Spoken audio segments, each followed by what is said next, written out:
Start करते हैं। आज अपने फोर्थ सेशन पे हैं और ऑलरेडी अपने 3 सेशन में बेसिक बातें सारा कर लिए हैं, काउंटिंग ट्रीटमेंट भी अपने कर लिए हैं। तो आज के सेशन में अपने पहले स्टार्ट करेंगे फ्रेज। पहले फॉरफीचर में पढ़ा लेता हूँ कि फॉरफीचर ऑफ शेयर्स का मतलब क्या होता है, एंड फॉरफीचर ऑफ शेयर्स करने के बाद अपने आगे प्रोसीड करेंगे। तो let's begin with the forfeiture of shares. Class number 4 है ये, और अपने ऑलरेडी 3 क्लास कर चुके हैं जिसमें बेसिक एंट्रीज वगैरह सारा हो चुका है। तो फॉरफीचर का मतलब क्या होता है, सबसे पहले अपने वही शुरू करते हैं। तो अपने कॉपी में हेडिंग डालो, फॉरफीचर ऑफ शेयर्स। देखो बहुत बेसिक बात है। यदि एकदम सिंपल भाषा में मैं बोलूं कि फॉरफीचर ऑफ शेयर्स का मतलब होता है कैंसिलेशन ऑफ मेंबरशिप, यानी जो मेंबर है उसका आप मेंबरशिप कैंसिल कर रहे हो due to non payment of dues. तो नॉन पेमेंट ऑफ ड्यूज के कारण आप मेंबरशिप कट कर दोगे, उसे ही फॉरफीचर ऑफ शेयर्स कहते हैं। तो यहां पर आप लिखोगे कैंसिलेशन ऑफ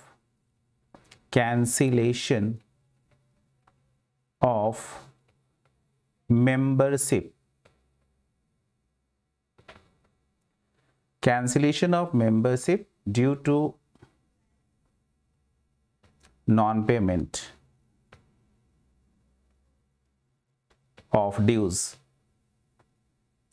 ऑब्वियस है कि सामने वाले को अपने मौका देते हैं कि भाई आप अपना ड्यूज पूरा क्लियर कर लो, but in spite of making so many call, सामने वाला यदि नोटिस के बाद भी पेमेंट नहीं करता है तो बीओडी क्या करता है, उसे इसको फॉरफिट कर लेता है और मार्केट में फिर से उसे रीसेल कर देता है। ठीक है। So cancellation of membership due to non payment of dues is called forfeiture of shares. Now अब अपने फॉरफीचर ऑफ शेयर्स जब समझ लिए तो यहाँ पर अकाउंटिंग ट्रीटमेंट समझना है कि बेसिकली फॉरफीचर में क्या होता है कि what ever amount paid by the member, ठीक है ना, मतलब defaulting members will be forfeited retained bye the company, and company का उसके अगेंस्ट में कोई भी ऑब्लिगेशन नहीं है, कंपनी उस रुपए को रिटर्न नहीं करेगी। तो ये बात ध्यान रखेंगे कि कंपनी का बेसिकली जो भी डिफॉल्टिंग मेंबर से रिसीव की है एज ए कैपिटल, उसे एक शेयर फॉरफीचर अकाउंट में डाल देती है। तो यहाँ पर आप लिखेंगे अमाउंट, जो की फैक्टर्स है वो मैं लिख दे रहा हूं, amount received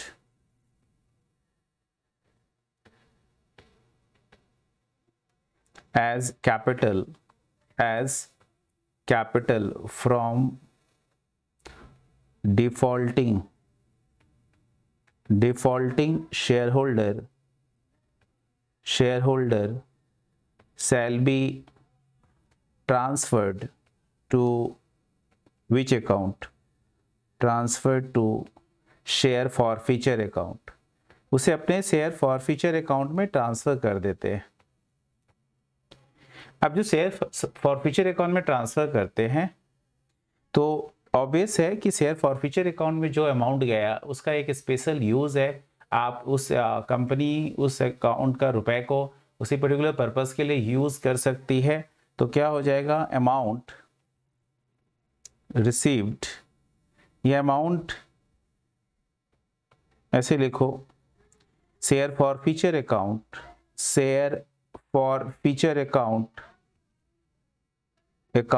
should be used for adjusting loss on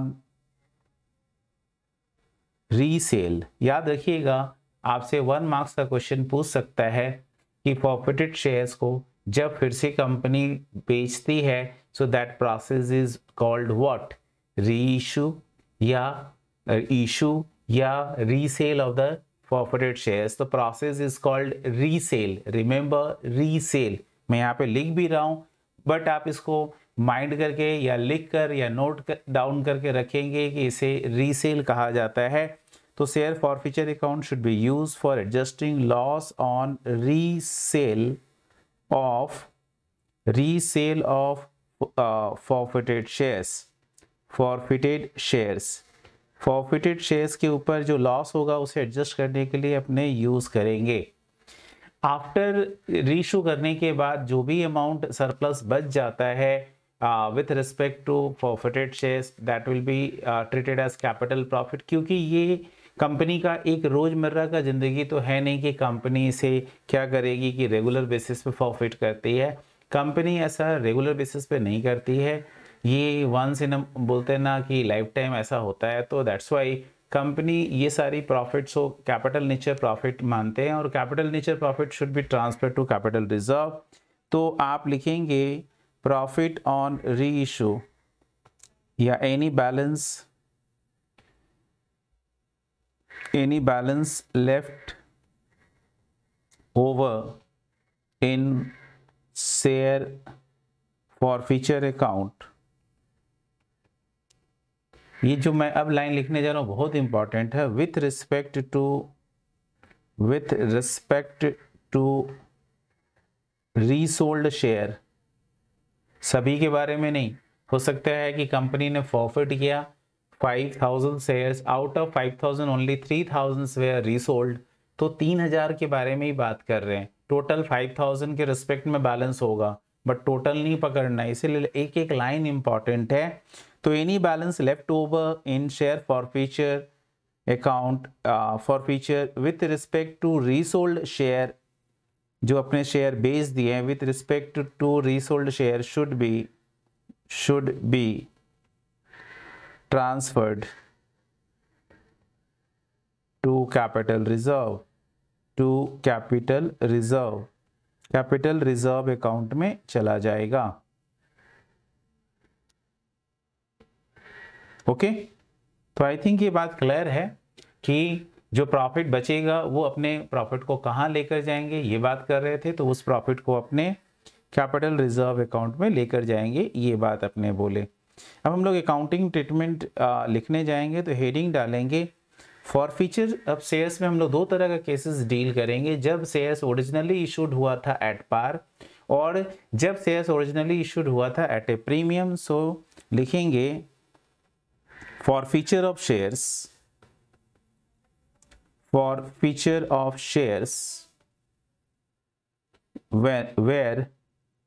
shares were originally issued at par। ठीक है, forfeiture of shares where shares were originally issued at par, जहां पर शेयर्स अपने इशू किए थे एट पार पर। तो बोलते हैं कि यदि अपने एट पार इशू किए हैं तो फॉर दैट जन एंट्री क्या हो जाएगा। तो ध्यान देना, एक एक वर्ड इंपॉर्टेंट है।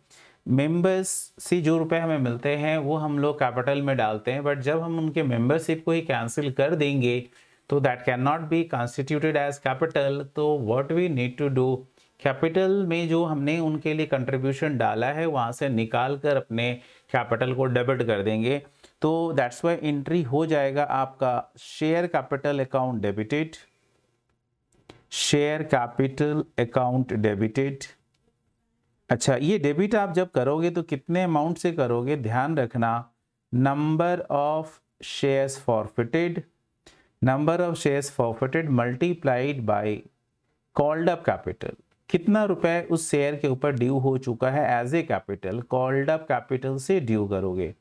याद करना, जब पहला दिन क्लास हुआ था तो ऑन दैट डे अपने लोग किए थे issued capital, authorise capital, subscribed capital, called up capital, paid up capital, वहां वो थ्योरी रिवीजन कर लीजिएगा। यहाँ पर कॉल्ड अप कैपिटल की बात हो रही है। तो शेयर कैपिटल मतलब कि जितना कॉल्ड अप किया जा चुका उतने से कैंसिल करेंगे। जब शेयर होल्डर डिफॉल्ट करता है तो अपने डिफॉल्टिंग शेयर होल्डर्स के बैलेंस को कहाँ ट्रांसफर करते हैं आपको ध्यान होगा। तो अपने एक कॉल सिनेरियस अकाउंट डेबिट करते हैं। सिंस अब मेंबरशिप कैंसिल तो रुपया मिलेगा नहीं, so we need to cancel the calls in arrears account. तो आप क्रेडिट करोगे calls in arrears account, calls in arrears account को क्रेडिट कर दोगे।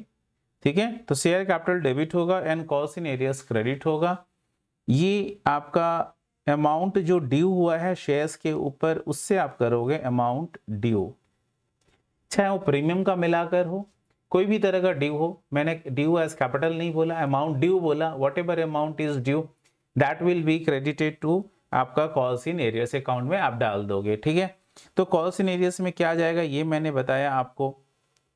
अच्छा, जो भी आपने अमाउंट रिसीव किया हुआ एज ए कैपिटल वो आप यहाँ पे डालोगे, तो शेयर फॉर फ्यूचर अकाउंट में आप डालोगे, शेयर फॉर फ्यूचर अकाउंट में आप क्या डालोगे, जो अमाउंट आपने रिसीव किया हुआ है एज ए कैपिटल। तो to share forfeiture account आप यहाँ पे लिखोगे amount received as capital, amount received as capital, as capital जो आपको मिला है वो आप यहां पर डालोगे। ध्यान देना, एक एक वर्ड इंपॉर्टेंट है, बोलते हैं ना कि कुछ एक चीज होता है जो आपको ध्यान भी रहना चाहिए, याद भी रहना चाहिए। तो यहाँ पे जो भी लिखा गया बॉक्स के अंदर में वो सारे वर्ड इंपॉर्टेंट है, आप ऐसा उसको इग्नोर करके नहीं चल सकते हो। तो number of shares into called up capital, मैं आपको यदि एग्जांपल लूं तो आपको बेटर समझ में आ जाएगा। सपोज कर लो एक शेयर है 10 रुपए का, इशू प्राइस है 10, जिसमें अपने को उसके 3 इंस्टॉलमेंट लेने हैं। आप भी ऐसा बना लेना, 3 इंस्टॉलमेंट में कलेक्ट करना है। एप्लीकेशन के साथ 5, अलॉटमेंट के साथ 2 एंड कॉल के साथ में 3। तो यदि मैं यहाँ पर बोलूँ कि कंपनी ने 5 रुपए मांगा एप्लीकेशन के साथ, वो मिल गया, 2 रुपए का फेलियर हुआ और उसके बाद ही कंपनी ने डिसाइड किया कि फॉरफिट कर देगी। तो यहां पर आपको समझना है कि कॉल्ड अप कैपिटल मेरा है कितना, तो कॉल्ड अप इज 7। 3 मांगा ही नहीं गया, ये मांगा गया और मिल गया, ये फेल हो गया and this was not yet called, not yet called, not yet called. तो यदि ये मांगा ही नहीं गया तो आप समझ सकते हो कि ये जो अमाउंट जो मांगा नहीं जा रहा है दैट मीन्स कि ये आपका कॉल्ड अप कैपिटल के कैटेगरीज में नहीं फॉल करेगा। तो called up number of shares मान लो 1 है तो कॉल्ड अप कैपिटल कितना हो जाएगा 7, क्योंकि 5 भी मांगा गया था, 2 भी डिमांड किया गया था। तो कंपनी ने अपने शेयर होल्डर से 7 रुपीज का डिमांड रेज किया, बट शेयर होल्डर्स ने पे किया 5, 2 का फेलियर है।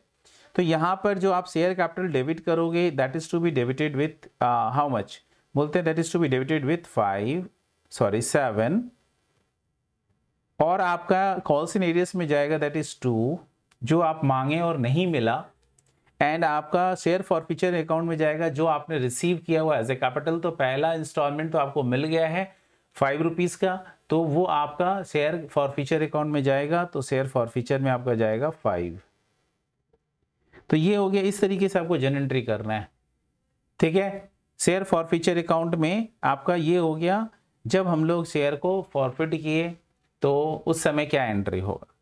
अब फॉरफिट करने के बाद अपने रीसोल्ड करते हैं, तो उसके बाद ये हुआ फॉरफिट करने का नंबर 1 एंट्री अपने ये किए। नंबर 2 इसे जब रीसोल्ड करेंगे, नंबर 2 व्हेन रीसोल्ड, आप देख रहे हैं इस वर्ड पे जोड़ देना है, रीसोल्ड, री इशू नहीं। तो व्हेन रीसोल्ड, तो रीसोल्ड करने पे एंट्री क्या होगा, मार्केट में अपने बेचेंगे तो बेचते समय 2 बातें होंगी, या तो आप as a fully paid up reissue करोगे या रीसेल करोगे, या आप partly paid up reissue करोगे। पार्टली पेड अप का मतलब है कि जो भी बायर होगा उसे एक इंस्टॉलमेंट देना बाकी होगा। फुल्ली पेड अप इशू करने का मतलब है अब इस पे कोई इंस्टॉलमेंट का ड्यू का लफड़ा नहीं रहेगा, पूरा का पूरा मतलब कि फुल्ली पेड अप माना जाएगा। फुल्ली पेड अप बोलने का मतलब है कि शेयर का जो नॉमिनल वैल्यू है 10, तो अल्टीमेटली उसको बोला जाएगा कि अब आपको कोई इंस्टॉलमेंट देने की जरूरत नहीं है, ये फुल्ली पेड अप है। हम किस दाम में दे रहे हैं वो अलग चीज है, बट इसके साथ कोई ऑब्लिगेशन आपके पास नहीं आ रहा। बायर को बोल रहा है, कंपनी बोल रहा है नए बायर को कि आपको कोई ऑब्लिगेशन आपके ऊपर नहीं आ रहा है। ये हो गया फुल्ली पेड अप। और अपना ऐसे बोल रहे हैं कि आप बाई तो कर रहे हो बट एक इंस्टॉलमेंट भी देना पड़ेगा आपको, वो इंस्टॉलमेंट 3 रुपए का होगा। तो अब उस केस में अपने बोल रहे हैं कि ये पार्टली पेड अप है, तो आप नया शेयर्स को इशू कर सकते हो as a fully paid up, और आप नए शेयर्स को इशू कर सकते हो एज पार्टली पेड अप। ये डिपेंड करेगा कि आप उसे कैसे ले रहे हो। तो it may be fully paid up और it may be partly paid up depending upon the situation. तो व्हेन रीसोल्ड जब अपने करेंगे तो क्या होगा, तो रीसोल्ड करेंगे तो उस केस में आप पार्टली पेड अप भी कर सकते हो, फुल्ली पेड अप कर सकते हो। तो मैं सिचुएशन दिखा रहा हूँ, व्हेन रीसोल्ड, एंट्री पहले लिख रहा हूँ। तो रीसोल्ड करेंगे तो जो भी अमाउंट आपको मिलेगा वो आप डेबिट करोगे बैंक अकाउंट में। तो बैंक अकाउंट डेबिटेड होगा विथ कंसिडरेशन रिसीव्ड। जो भी आपको बेच के मिलेगा वो आप कंसिडरेशन रीसू के समय में कंसिडरेशन जो आपको मिलेगा वो आप यहाँ पे डेबिट करोगे कंसिडरेशन रिसीव्ड से, तो बैंक अकाउंट डेबिटेड। जो भी लॉस होगा वो लॉस आप कहाँ एडजस्ट करोगे बोलो? तो इसी के लिए तो अपने शेयर फॉरफीचर अकाउंट में बैलेंस ट्रांसफर किए थे, तो जो भी लॉस होगा वो शेयर फॉरफीचर अकाउंट में से एडजस्ट करना है। तो आप जो यहाँ पर शेयर फॉरफीचर अकाउंट में डाले हुए हो वो शेयर फॉरफीचर अकाउंट को आप यहाँ पर डेबिट करोगे।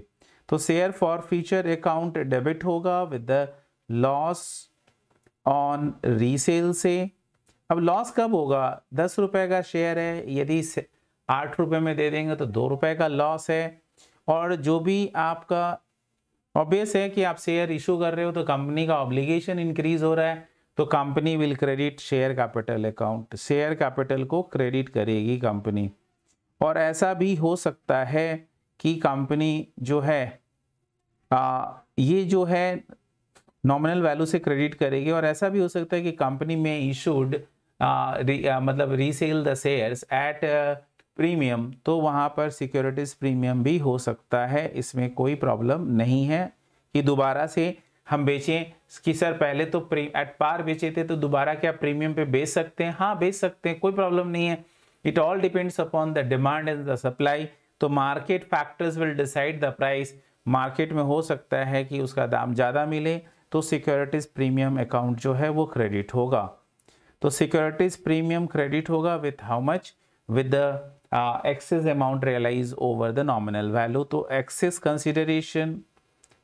कंसिडरेशन ओवर आपका एक्सेस कंसिडरेशन ओवर व्हाट?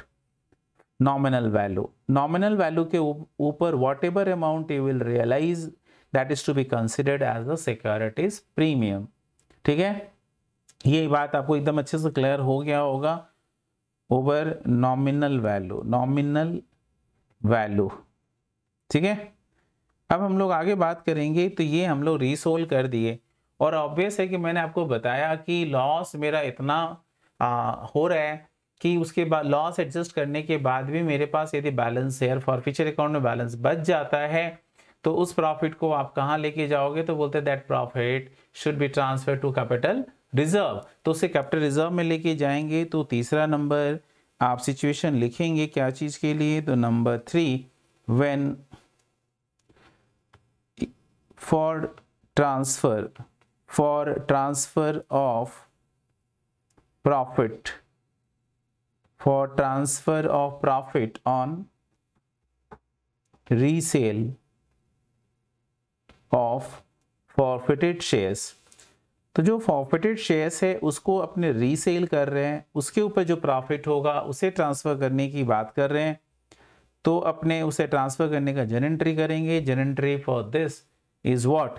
तो इसके लिए जर्नल एंट्री हो जाएगा आपका शेयर फॉरफीचर अकाउंट डेबिटेड, ठीक है, टू कैपिटल रिजर्व। भाई प्रॉफिट अल्टीमेटली ये हमारा कैपिटल प्रॉफिट है, that's why capital profit should be transfer to capital reserve account. तो आप यहाँ पर प्रॉफिट जो भी आएगा वो शेयर फॉरफीचर अकाउंट में जो आपका बचा हुआ है with respect to resold shares, वो प्रॉफिट को आप ट्रांसफर कर दोगे कहाँ पर? तो बोलते हैं उस प्रॉफिट को ट्रांसफर कर देंगे कैपिटल रिजर्व अकाउंट में। फाइनली हम लोग यहाँ तक पहुँच गए। अभी हम लोग का सिचुएशन ये होगा कि जब forfeiture of shares when shares were originally issued at par, ये केस हुआ ये। तो दूसरा केस क्या होगा? Forfeiture of shares where shares were originally issued at a premium. तो लिखेंगे, अगला हेडिंग डाल दीजिए case number 2, forfeiture of shares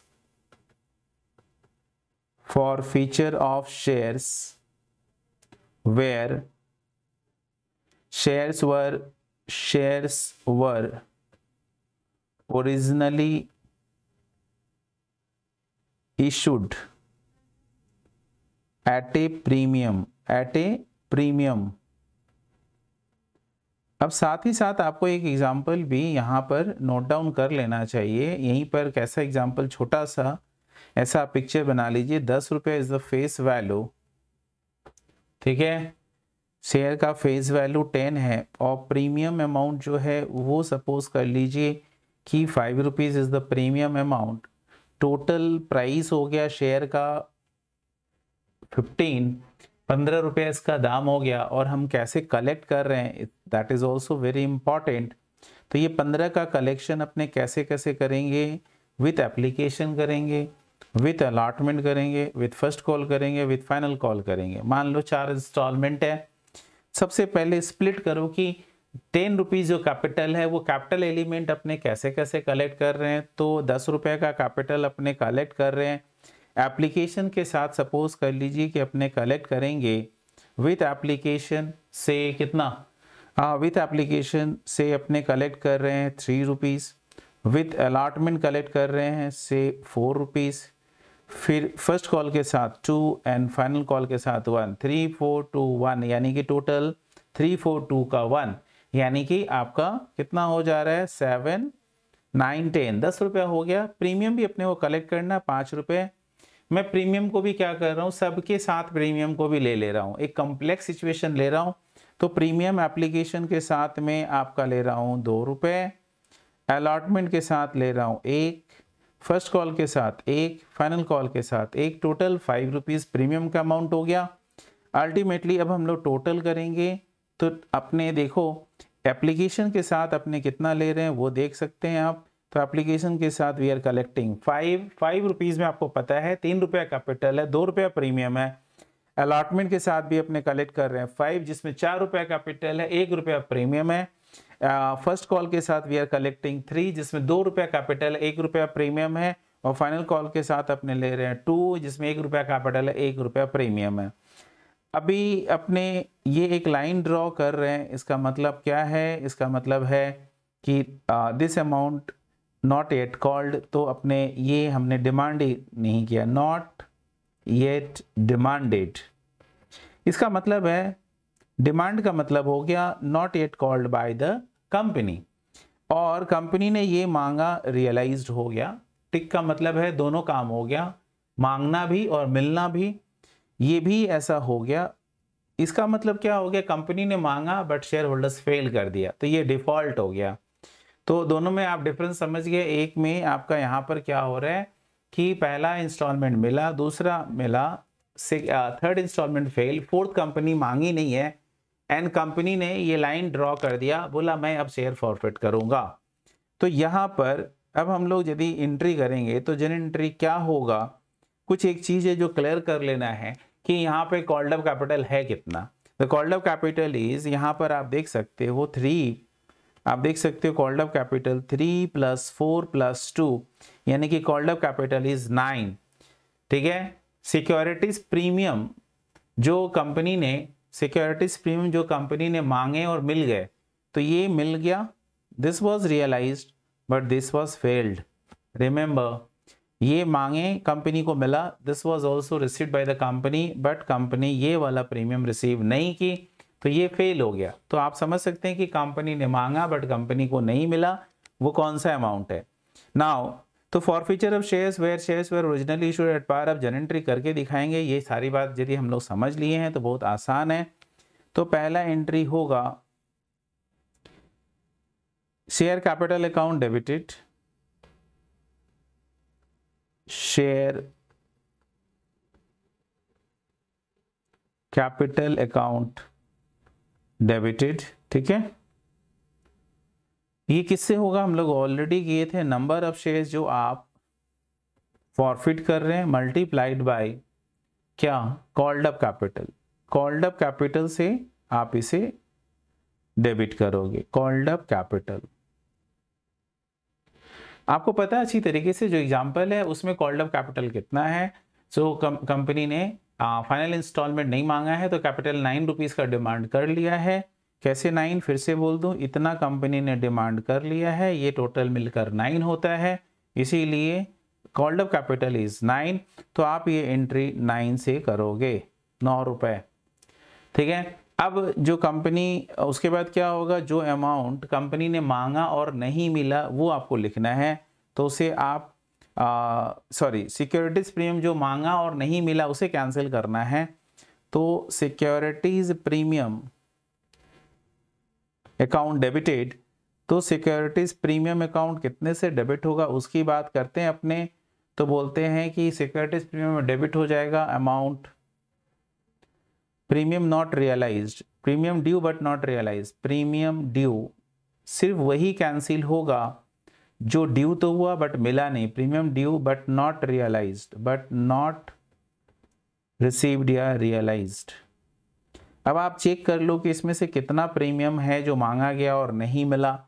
so आप देख सकते हैं ये वाला प्रीमियम मुझे मिल चुका है, ये वाला भी प्रीमियम हमें मिल चुका है,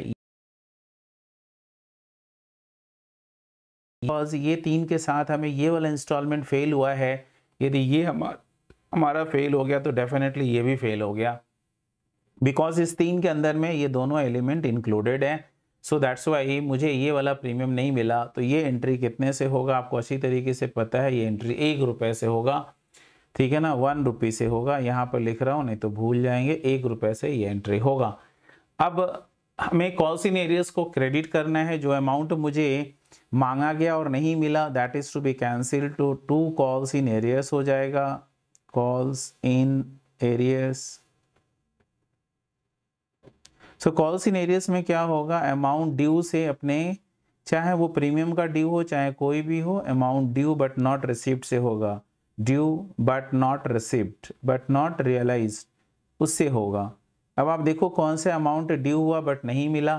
तो देखो अपने बोले 5 was demanded received, this 5 was demanded received, ये 3 मांगा गया बट नॉट रिसीव्ड, यानी कि 3 रुपए हमारा फेलियर है। सो ये 3 रुपीज से अपने क्या करेंगे, ये 3 रुपए से इसे क्रेडिट करेंगे, विथ 3 ये एंट्री होगा, 3 रुपए से ये एंट्री करेंगे, ठीक है।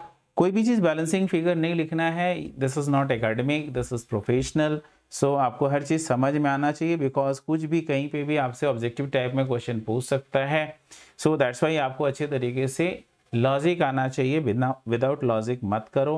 एंड 2 हो जाएगा आपका share forfeiture account. Share for future में क्या जाता है आपको अच्छी तरीके से पता है, जो अमाउंट मुझे एज ए कैपिटल रिसीव्ड हुआ हो। तो शेयर फॉर फ्यूचर अकाउंट में जाएगा amount received as capital, amount received as capital, capital के तौर पे जो मिला वो आपका यहाँ पर जाएगा। तो 2 share forfeiture account, amount received as capital. तो अमाउंट रिसीव्ड एज कैपिटल में क्या जाने वाला है, तो आप यहाँ पर देख लो, क्वेश्चन देखो समझ में आएगा कि यहाँ पर हमें एज ए कैपिटल, यहाँ पर ये 3 मिल चुका है, ये 4 मिल चुका है। तो हमने ये जो मिला है वही शेयर फॉर फ्यूचर में जाएगा। देखो अमाउंट मिला है 5 + 5, बट ये प्रीमियम एलिमेंट है इसलिए ये नहीं ले सकते हैं, ये प्रीमियम एलिमेंट मिलाकर है, इसके अंदर में ये 2 रुपया प्रीमियम का भी इसी के अंदर इंक्लूडेड है, इसके अंदर में 1 रुपया प्रीमियम इंक्लूडेड है। तो ये 5 नहीं ले सकते हैं, मिला आपको 10 है, but out of 10 3 rupees premium है। या आप ऐसे कर सकते हो, फर्स्ट इंस्टॉलमेंट में कैपिटल 3 मिला, सेकेंड इंस्टॉलमेंट में कैपिटल 4 मिला, टोटल 7 मिला है, ये 2 मुझे मिला नहीं, बिकॉज ये 3 नहीं मिला तो 2 भी नहीं मिला। तो दैट्स वाई आप यहाँ पे क्या करोगे, you will share forfeiture account में यू विल राइट 7 रुपीज़। तो आप देखो इक्वेशन बराबर हो गया, 9 + 1 10 एंड 3 + 7 10, यानी कि अल्टीमेटली हिसाब किताब बराबर हो गया, तो कोई प्रॉब्लम नहीं है, ये आप समझ गए अच्छे तरीके से। तो ये एंट्री होता है जब अपने शेयर्स को फॉरफिट करते हैं, तब उस केस में आपको ये एंट्री पास करना पड़ता है। जब प्रीमियम पे फॉरफिचर हो तो एक ही चीज़ केवल चेंज हुआ कि यहाँ पे सिक्योरिटीज प्रीमियम अकाउंट को आपको डेबिट करना पड़ता है। हाँ, एक एक वर्ड आप ध्यान रखेंगे सो दैट आपको कहीं पे प्रॉब्लम ना आए। आप यदि वर्ड्स ध्यान रखेंगे तो मेरा गारंटी है आपको कोई प्रॉब्लम नहीं आएगी आगे। सम्स देखेंगे, मैंने कोई होमवर्क नहीं दिया था लास्ट क्लास में आप लोगों को, और आज उसी के आगे बढ़ेंगे। तो क्वेश्चन नंबर आई थिंक हम लोग का होमवर्क में कौन सा है, 8 नहीं है, होमवर्क नहीं है, आज अपने करेंगे। पढ़ते हैं धीरे धीरे एकदम आराम से, कोई प्रॉब्लम नहीं है। Priyanka industries limited, has an authorise capital of ₹2 lakhs, 2 lakh रुपए का कैपिटल है। ये आपका ऑथराइज्ड है, ये भी ध्यान रखेंगे। ऑथराइज आप अपने बुक्स में पढ़िए, आपका इंस्टीट्यूट का जो बुक्स है, हो सकता है ये फ़ॉन्ट आपको स्क्रीन पे ज़्यादा अच्छा ना दिखाई दे, बट आप अपने स्टडी मैट को ओपन कर सकते हैं, करना चाहिए। वहीं पर आपको जो कुछ काटना पीटना है वो सारा चीज़ वहीं पे करो, कोई प्रॉब्लम नहीं है। सो 2 लाख रुपए का ऑथराइज्ड है, इशूड नहीं है, ऐसा नहीं बोला कि ये इशूड है। Divided into shares of 100 each, एक शेयर का कीमत nominal value is 100। So 2 lakh divided by यदि 100 करोगे तो टोटल नंबर ऑफ शेयर्स निकल आया कितना, 2000। सो 2000 शेयर्स कंपनी इशू कर रही है, सॉरी ऑथराइज्ड है।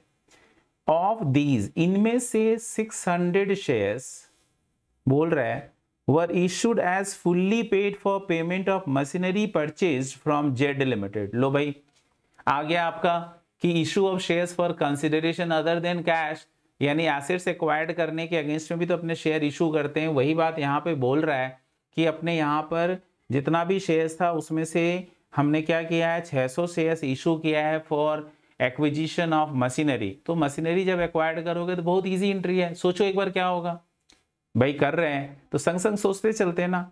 मशीनरी एसेट है, इसलिए मशीनरी एसेट्स बढ़ा, इसलिए डेबिट।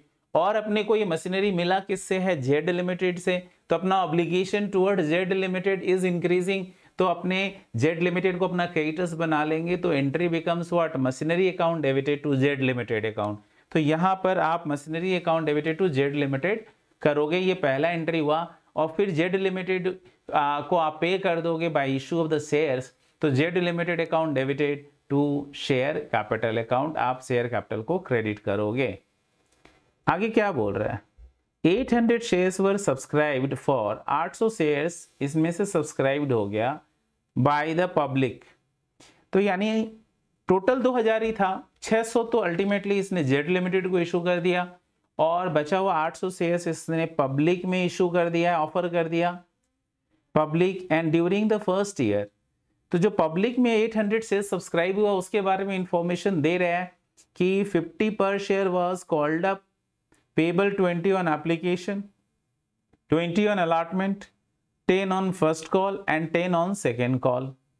तो कैसे रुपया कलेक्ट कर रहा है वो भी आप लिख सकते हो। टोटल 100 रुपए है, 100 रुपीज का ब्रेकअप लिख सकते हो कि कैसे कैसे ले रहे हैं।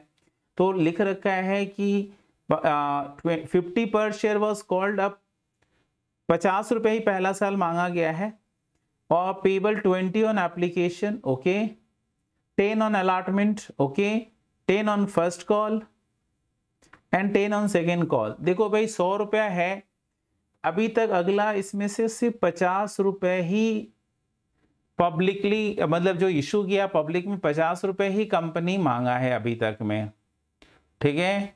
तो भाई 50 रुपए मांगा है, कोई दिक्कत नहीं है। 50 रुपए भविष्य में फ्यूचर में डिमांड करेगी तो share holders will pay in future, तो अपने को ज्यादा सोचना नहीं है। कंपनी जब डिमांड नोटिस रेज करेगी, शेयर होल्डर्स पे कर देंगे, अपने उसकी चिंता क्यों करें। अपने पास जो फिलहाल कंडीशन है वो यही है। The amount received in respect of the shares were as follows. अब ये बता रहा है कि भाई टोटल 800 शेयर्स है, उसमें से कैसे क्या क्या मिला। तो बोल रहा है 600 शेयर्स के ऊपर, ठीक है ना, 600 शेयर्स के ऊपर अपने को फुल अमाउंट मिल गया। यानी फुल अमाउंट मतलब,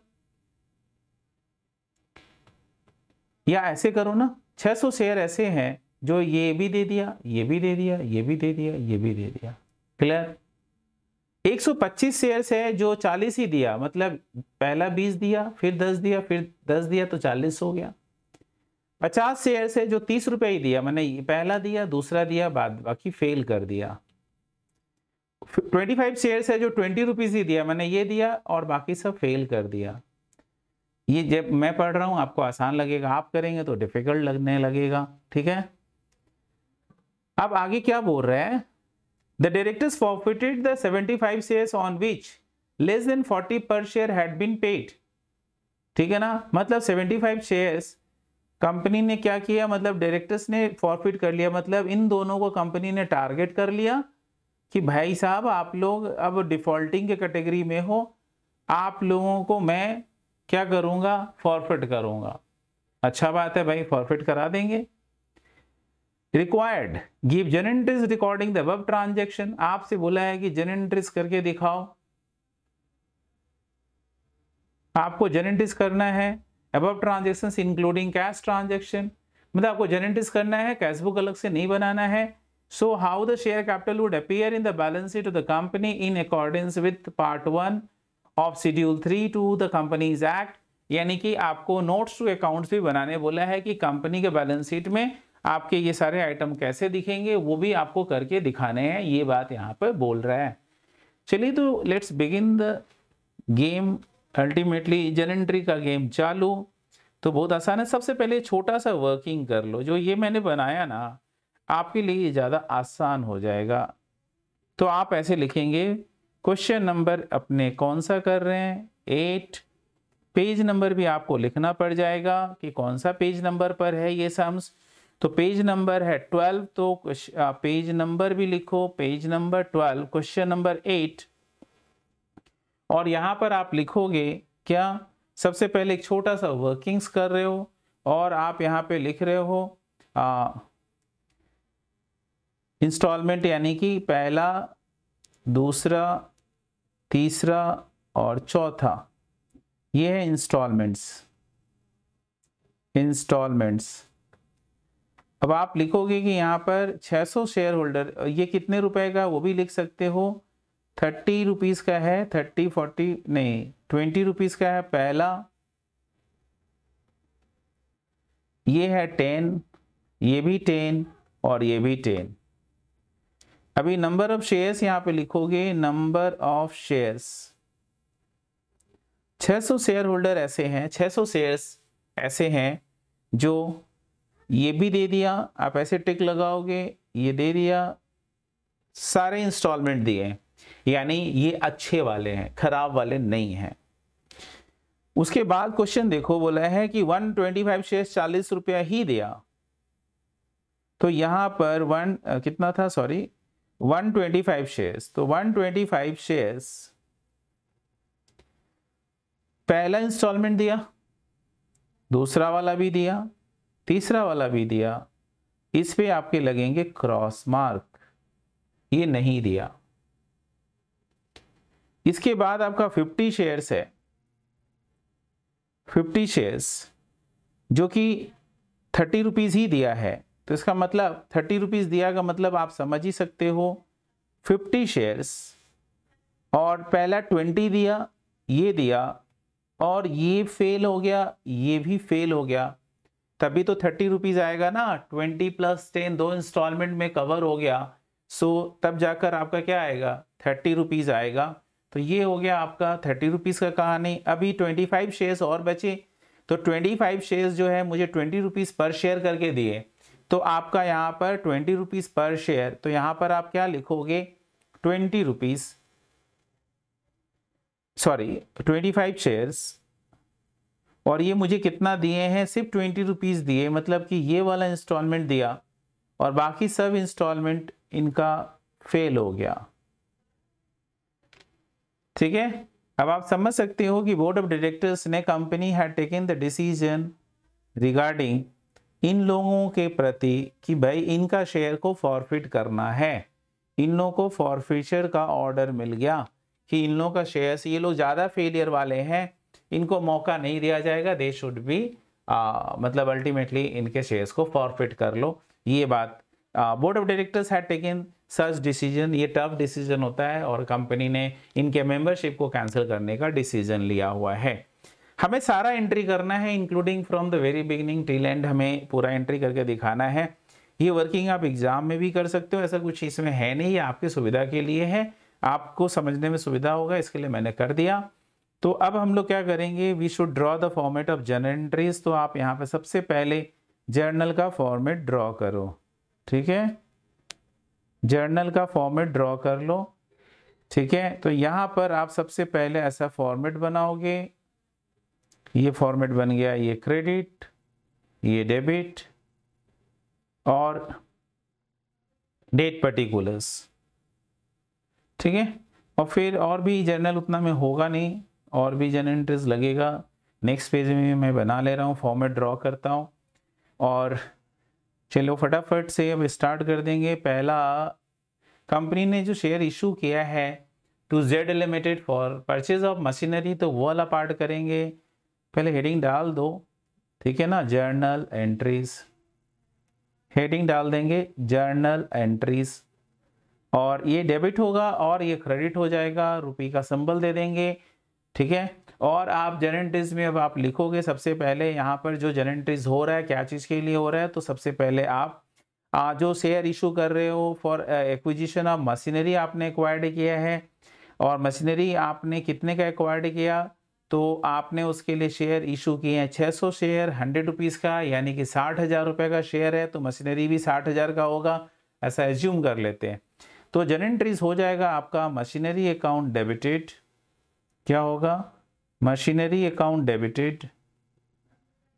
आप मशीनरी को डेबिट करोगे कितने रुपए से, तो मशीनरी अकाउंट को डेबिट कर दोगे विथ 60,000 रुपीज़, और आप क्रेडिट कर दोगे किसको, जेड लिमिटेड को क्रेडिट करोगे, तो जेड लिमिटेड को अपना क्रेडिटर बना लो 60,000 रुपीज़ से। आपको नरेशन में लिखना होगा being machinery purchased, being machinery purchased. मैं नरेशन को इग्नोर कर रहा हूँ, ये मान रहा हूँ कि आपको आता है, आप लिख लेंगे। एग्जाम में आप इग्नोर नहीं कर सकते, आपको नरेशन देना पड़ेगा। नेक्स्ट, जब अपने शेयर्स इशू करेंगे तो बोर्ड से रिजोल्यूशन लगेगा, क्योंकि जेड लिमिटेड को कैश देके चुकाना है या शेयर्स इशू करके चुकाना है, ये डिसीजन जो है वो कंपनी लेती है। सो दैट्स वाई जब आप जेड लिमिटेड को शेयर इशू कर रहे हो तो यहाँ पर क्या एंट्री हो जाएगा, तो एंट्री होगा जेड लिमिटेड अकाउंट डेबिटेड, ठीक है ना। जेड लिमिटेड को डेबिट करोगे विथ ₹60,000, और आप क्रेडिट किसको करोगे, तो आप करोगे, इक्विटी है या प्रेफरेंस है ये चेक कर लेना पड़ेगा। तो आई थिंक यहाँ पर लिखा हुआ है has authorise capital into shares लिखा हुआ है, ये नहीं लिखा है कि ये इक्विटी शेयर्स है या प्रेफरेंस शेयर्स है, तो अपने लोग भी वही लिखेंगे share capital. So to share capital करके आपको लिखना पड़ जाएगा विथ 60,000 रुपीज़ आपका ये अमाउंट होगा। अमाउंट में तो कोई चेंजेस नहीं है, बट नरेशन में आपको यहाँ पे लिखना पड़ेगा being 600 shares issued as per board's resolution number, तो यहाँ पर लिखना पड़ जाएगा बीइंग 600 शेयर्स इशूड, ठीक है ना, ऑफ रुपीज कितना 100 each, being 600 shares issued of rupees 100 each, fully paid up, ठीक है ना, for non cash consideration as per board's resolution number, as per board's resolution number and dated करके आपको डालना पड़ेगा। सो ये हो गया आपका entry for what, Z limited account debited to share capital, ये एंट्री हो गया for what. So this is the entry to be passed for issue of shares for consideration other than cash. मैंने नरेशन इसलिए दे दिया कि देखो यहाँ पर बोर्ड्स का डिसीजन मैंडेटरी है, क्योंकि देखो डिसीजन क्यों चाहिए हमें, क्योंकि हमें शेयर से देने हैं या कैश देकर चुकाने हैं, इस बात का हमें फैसला लेना है, इसीलिए यहाँ पर बोर्ड्स रिजोल्यूशन मैंडेटरी है, इसलिए मैंने लिख दिया। अब पब्लिक में जो डाल रहा है, तो पब्लिक से हमें 800 शेयर्स पब्लिक में डाला, मैंने 80,000 शेयर्स पब्लिक में ऑफर किया है, तो उसका मुझे एप्लीकेशन मिला। तो जो पब्लिक में एप्लीकेशन मिला हमें उसके लिए एंट्री करना है। सबसे पहला एंट्री होगा पब्लिक से एप्लीकेशन रिसीव करने के लिए, तो बैंक अकाउंट डेबिटेड होगा। बैंक डेबिटेड कितने से हो जाएगा, तो 800 शेयर्स है, 800 मल्टीप्लाइड बाई ₹20, तो this is to be done with 16,000, 16,000 रुपए से ये एंट्री होगी, ठीक है ना। और आप 2 करेंगे share application account, share application को आप क्रेडिट करेंगे शेयर एप्लीकेशन अकाउंट, क्योंकि अभी तक वो लोग मेंबर नहीं बने हैं, तो जब मेंबर नहीं बने तो जबरदस्ती अभी तो शेयर कैपिटल लिख नहीं सकते हैं, तो आपको शेयर एप्लीकेशन अकाउंट में ही डालना पड़ेगा। तो ये आपका 16,000 से शेयर एप्लीकेशन क्रेडिट हो गया, ये एंट्री हुआ for receiving the application money. अब आप करोगे क्या चीज़ के लिए, तो बोलते हैं अलॉटमेंट करेंगे। यहाँ किसी का कोई फेलियर नहीं है, ये एप्लीकेशन मनी तो सभी को ही दिया है, आप उसे शेयर्स दे दो। तो नेक्स्ट एंट्री हो जाएगा शेयर एप्लीकेशन अकाउंट डेबिटेड। आप एप्लीकेशन जो एप्लीकेंट है उन्हें आप कैंसिल कर रहे हो और उन्हें मेंबर बना रहे हो, और मेंबर का रुपया अल्टीमेटली कहाँ जाएगा, तो बोलते हैं मेंबर का रुपया अल्टीमेटली आपका शेयर कैपिटल में चला जाएगा। So to share capital account, ठीक है। तो शेयर कैपिटल में you should transferred how much, बोलते हैं 16,000 rupees should be transfer to share capital. तो शेयर कैपिटल में मैं 16,000 रुपया ट्रांसफर कर दिया। ये एंट्री हो गया जब हमने एप्लीकेशन रिसीव किया, और आफ्टर रिसीविंग द एप्लीकेशन मैंने अलॉटमेंट कर दिया। तो अलॉटमेंट करने का एंट्री ये हुआ। अब अलॉटमेंट मनी यानी नेक्स्ट इंस्टॉलमेंट मांगने का काम करेंगे। तो नेक्स्ट इंस्टॉलमेंट मांगो, और नेक्स्ट इंस्टॉलमेंट मांगने के लिए उसे नाम देते हैं शेयर होल्डर को। किस नाम से बोलते हैं बताओ, तो शेयर अलॉटमेंट अकाउंट बोलते हैं। तो शेयर अलॉटमेंट अकाउंट डेबिट होगा, कितने रुपए से अपने मांगेंगे भाई, तो बोलते हैं 800 शेयर्स है और 10 रुपए करके अपने अल्टीमेटली डिमांड कर रहे हैं, तो 8,000 करके अपने उनसे डिमांड कर लेंगे। तो share allotment account debited 8,000 and credit क्या हो जाएगा, तो बोलते हैं क्रेडिट हो जाएगा शेयर कैपिटल। इस बार पहले ही कैपिटल क्रेडिट हो जाता है, क्यों, क्योंकि वो हमारा मेंबर बन चुका है और हम मेंबर से डिमांड कर रहे हैं। तो मेंबर को बताना पड़ेगा कि हम क्यों उससे 8,000 रुपीज डिमांड किए हैं, ठीक है। यहाँ पे बोर्ड्स का रिजोल्यूशन लगता है। तो अब देखना होगा कि क्या सभी ने अलॉटमेंट मनी दिया है, ये कैसे मालूम चलेगा। तो देखो ये है अलॉटमेंट मनी, ध्यान देना, this is the allotment money second instalment. और कौन कौन दिया आप देख सकते हैं, ये सब दिया। ओ माय गॉड, ये फेल है। इसका मतलब क्या हुआ कि मुझे 25 शेयर्स पे अलॉटमेंट मनी नहीं मिले, बाकी सबसे मिले। 25 शेयर्स पे 20 रुपया करके 500 रुपया नहीं मिला। तो ये टेबल आपको बहुत हेल्प करता है, कौन दिया कौन नहीं दिया। तो ये 25 शेयर्स पर आपको नहीं मिले हैं, तो इसलिए ये टेबल आपके लिए काम का हो जाता है कि ये मुझे नहीं मिला है तो मैं कॉल्स इन एरियस में डाल दूंगा। तो दैट्स वाई आप यहाँ पे क्या लिखेंगे, आप लिखेंगे जो अलॉटमेंट का रुपया मिला उसके लिए bank account debited. Bank account debited कितने शेयर्स पे मिला, 800 में से मुझे 25 शेयर्स पे नहीं मिला। That means we had received the allotment money on 775 shares, और एट द रेट ऑफ 10 यानी कि 7,750 मुझे मिल गया, 7,750 मुझे मिल गया। और जो मुझे नहीं मिला हम कंपाउंड एंट्री कर दे रहे हैं, उसे हम लोग डिफॉल्टिंग शेयर होल्डर्स को कॉल्स इन एरियर्स में डाल देते हैं कि मुझे ये रुपया नहीं मिला, तो कॉल्स इन एरियर्स अकाउंट में हमने डाल दिया। कॉल्स इन एरियर्स में कितने शेयर्स पे नहीं मिला, 25 शेयर्स पे 10 करके 250 नहीं मिला, ठीक है। और मैंने जो ये मुझे मिला किससे या नहीं मिला किससे, तो बोलते हैं शेयर होल्डर से, और शेयर होल्डर्स का क्या नाम है, तो शेयर अलॉटमेंट अकाउंट है, तो अपने कैंसिल उसी को करेंगे। So to share allotment account, तो शेयर अलॉटमेंट अकाउंट को क्रेडिट करेंगे। तो to share allotment account and this is to be done with 8,000, 8,000 से ये एंट्री करेंगे। तो bank account debited, calls in arrears account debited to share allotment account 8,000 रुपये ये एंट्री करेंगे अपने। This is the entry for call allotment money receive करने का। नेक्स्ट अपने कॉल फर्स्ट कॉल मनी मांगेंगे, तो share first call account debited entry होगा। पहले तो डिमांड नोटिस भेजो, तो शेयर यानी नोटिस भेज रहे हैं कि भाई मुझे 10 रुपीज़ चाहिए, ये नोटिस कौन भेज रहा है, तो कंपनी सेंड कर रही है।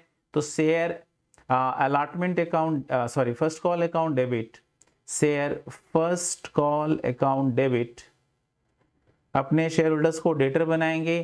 तो 800 शेयर्स पर 10 रुपीज़ करके ही मांगेंगे, तो टोटल अमाउंट हो गया 8,000 रुपीज़ अपने उससे शेयर फर्स्ट कॉल का रुपया डिमांड किए।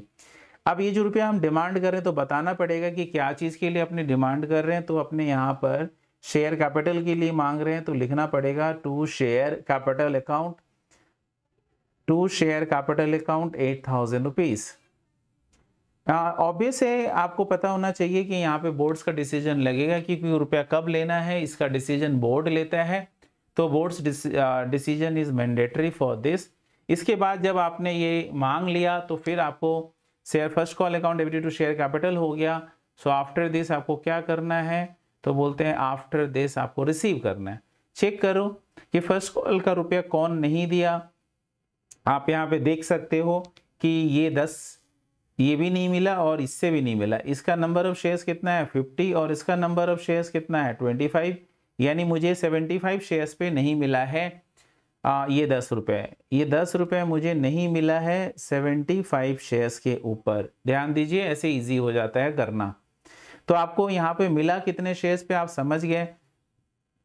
जितने पे मिला आप बैंक अकाउंट को डेबिट करो, तो बैंक अकाउंट डेबिटेट करेंगे विथ हाउ मच, तो 75 पे नहीं मिला तो मिला कितने पे 725 शेयर्स पे मिला एट द रेट ऑफ 10, तो 7250 शेयर्स, 7250 रुपये मुझे मिले। जो नहीं मिला उसे अपने कॉल्स इन एरियस में डाल सकते हैं। तो कॉल्स इन एरियस में डाल सकते हैं, मैं ये क्यों बोल रहा हूँ, क्योंकि अल्टरनेटिव वे ऑफ सोल्यूशन भी होता है। तो 75 शेयर्स पर मुझे 10 रुपये करके नहीं मिला, तो मुझे 750 नहीं मिला। और मैंने किस नाम से डेटर बनाया था इसे पहले, तो बोलते हैं मैंने शेयर फर्स्ट कॉल के नाम से डेटर बनाया, तो I need to cancel that. तो मैं उसे ही कैंसिल करूंगा, share first call account. Share first call account आप 8000 रुपीज से क्रेडिट कर दोगे। तो ये एंट्री हो गया for receiving the first call money. अभी अपने को पता है फर्स्ट कॉल के बाद अपना क्या है, तो नेक्स्ट है अपना सेकेंड कॉल। तो यहाँ पर share second call account debited, अभी हम लोग डेटर बनाएंगे share second call account debited. तो अपने को पता है कि शेयर सेकेंड कॉल कितने शेयर्स के ऊपर होगा, 800 शेयर्स के ऊपर 10 रुपीज करके ही मांग रहे हैं। So this will be 8000। Boards resolution इसमें लगेगा, बिकॉज कब रुपया लेना है ये डिसीजन बोर्ड लेता है। एंड 2 क्या हो जाएगा, शेयर कैपिटल अकाउंट। तो शेयर कैपिटल को आप क्रेडिट करोगे, ठीक है ना, शेयर कैपिटल अकाउंट को क्रेडिट कर दोगे विथ 8000 रुपीज, ठीक है। तो ये हो गया आपको शेयर सेकंड कॉल ड्यू करने का एंट्री। अब रिसीव करते समय अपने को पता है, देखना पड़ेगा टेबल कितने जन फेलियर है। तो देखो शेयर सेकंड कॉल आपका मतलब कितने जन फेलियर है वो यहाँ पर आपको चार्ट में दिखाई दे रहा है। तो ये है शेयर सेकंड कॉल, क्योंकि ये है एप्लीकेशन, ये है अलॉटमेंट, ये है फर्स्ट कॉल, ये है सेकंड कॉल। तो सेकंड कॉल में 3 क्रॉस लगे हुए हैं, 1 2 3। रिस्पेक्टिव नंबर ऑफ शेयर्स है 125, 50 एंड 25। टोटल यदि नंबर ऑफ शेयर्स कैलकुलेट करें तो हो जाता है कितना, 200 शेयर्स के ऊपर हमें नहीं मिला है। तो हम ये जब करेंगे तो 200 शेयर्स के ऊपर करेंगे। तो आपका रिसीव करते समय आप लिखेंगे bank account debited, bank account debited 600 shares के ऊपर मुझे मिला 10 रुपीज़ के रेट से, तो जो मिला वो बैंक अकाउंट डेबिटेड, और ये हो जाएगा 6000 मुझे मिला। जो मुझे नहीं मिला आपको अच्छी तरीके से पता है कि उसे मैं कहाँ ट्रांसफ़र करूँगा, तो कॉल्स इन एरियर्स अकाउंट में मैं ट्रांसफ़र कर दूँगा। तो कॉल्स इन एरियर्स में डेबिट हो जाएगा 200 शेयर्स के ऊपर 10 रुपीज़ के रेट से मुझे नहीं मिला, जो आपको टेबल से इजीली ये 200 का नंबर मिल जा रहा है। सो ये अमाउंट हो गया आपका 2000 एंड क्रेडिट हो जाएगा आपका क्या, तो आपका क्रेडिट हो जाएगा दैट इज आपका शेयर सेकेंड कॉल अकाउंट। तो शेयर सेकेंड कॉल को आप क्रेडिट करो, तो शेयर सेकेंड कॉल अकाउंट आपका क्रेडिट हो गया विथ 8000 रुपीज़ आपने इसे क्रेडिट कर दिया। नाउ तो ये हो गया हमारा for what, this is the entry for call second call money receive करने का। बोर्ड ने डिसाइड किया है कि आप इसे फॉरफिट करेगी, सब शेयर्स को नहीं। बोर्ड ने डिसीजन लिया है कि किसे किसे फॉरफिट करेगी, जिनका फर्स्ट कॉल और सेकेंड कॉल फेल है, ठीक है ना। जिनका फर्स्ट कॉल और सेकेंड कॉल फेल है उनको कंपनी बोली है नहीं, first allotment and first call fail है उनको वो मतलब फॉरफिट करेगी। देख लेते हैं एक बार, लैंग्वेज पढ़ लेते हैं क्या है, मैं खुद ही ध्यान नहीं दिया एक बार। लैंग्वेज लिखा हुआ है that directors forfeited the 75 shares on which less than 40 पर share had been paid. Clearly बोल दिया कि 75 शेयर और जिसके ऊपर लेस देन 40 पेड है उसी को फॉरफिट कर रही है। तो लेस देन 40 पेड वाले 2 लोग हैं, 2 कैटेगरी और 75 शेयर्स आ रहा है। यदि 75 मेंशन नहीं भी करता ना, लेस देन 40 वाला बोलता तो और मजेदार हो जाता, आपको ढूंढ कर ये फिगर निकालना पड़ता, ठीक है ना।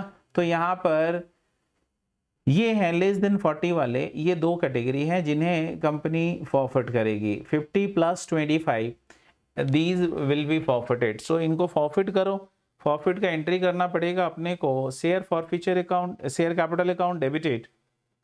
तो यहाँ पे मैं डेबिट करूंगा शेयर कैपिटल अकाउंट डेबिटेड। तो share capital account debited 75 shares into called up capital. तो called up is how much, 50 rupees, 50 रुपए ही तो कॉल किया गया ना, 100 का शेयर है तो नॉमिनल वैल्यू से थोड़ी कर देंगे, जितना कॉल किया गया उतने रुपए से ही करना है। तो आपका कॉल किया गया 50 रुपीज, इसलिए 75 इंटू 50 आपको ये करना होगा। तो ये आप करेंगे 75 into 50 and that is equals to कितना, 3750। ठीक है, तो ये डेबिट होगा 3750 से। तो आपका शेयर कैपिटल डेबिटेड हो गया 3750 से। और आप डेबिट करेंगे, और कुछ करना है यहाँ पे, प्रीमियम तो है नहीं कि डेबिट करना है, कॉल्स इन एरियर्स को कैंसिल करना है। तो कॉल्स इन एरियर्स, अब विथ रिस्पेक्ट टू ये 75 शेयर्स ही कैंसिल करना है। तो कॉल्स इन एरियर्स अकाउंट आपको कितना है, तो आप देखो ठीक से यहीं पे दिख जाएगा, ये 50, ये 25 शेयर होल्डर मुझे ये नहीं दिए, ये भी नहीं दिए, ये भी नहीं दिए, यानी रिस्पेक्टिव कितना है 10 10 10, यानी 25 शेयर्स के ऊपर 30 रुपीज मुझे नहीं मिला है। ठीक है, समझ में आ रहा है, एकदम इजी है ये, कि आपको ये पहले मार्क कर लीजिए कि 25 शेयर्स पे मुझे नहीं मिला, वही तो कॉल्स इन एरियर्स में गया होगा, तो ये भी गया होगा, ये भी गया होगा, ये भी गया होगा, रिस्पेक्टिव अमाउंट है 10 10 10, तीनों को ऐड करते हैं तो टोटल 30 होता है। तो चलो आप समझ गए, ये 30। वैसे ही 50 शेयर्स के ऊपर भी देख लो कितना है, 50 शेयर्स के ऊपर कितना है, तो 50 शेयर्स के ऊपर ये 10 है और ये 10 है, यानी 20 रुपीज नहीं मिला है। तो अब आप कर सकते हो, चलो आ जाओ, तो कॉल्स इन एरियर्स को कैंसिल करना है। तो 25 शेयर्स के ऊपर 25 शेयर्स के ऊपर एट द रेट ऑफ 30 और प्लस 50 शेयर्स के ऊपर एट द रेट ऑफ कितना 20, 50 शेयर्स के ऊपर एट द रेट ऑफ 20 और 30 शेयर्स के ऊपर एट द रेट ऑफ कितना 30। तो ये हो गया आपका 750 और ये हो गया आपका 500। तो 750 प्लस 500 1250, तो कॉल्स इन एरियर्स में जाएगा 1250। ठीक है, अब आपका जो एज ए कैपिटल रिसीव्ड हुआ है वो कहाँ पे जाएगा, तो उसे अपने शेयर फॉर फ्यूचर अकाउंट में डालते हैं। तो शेयर फॉर फ्यूचर अकाउंट को क्रेडिट करो,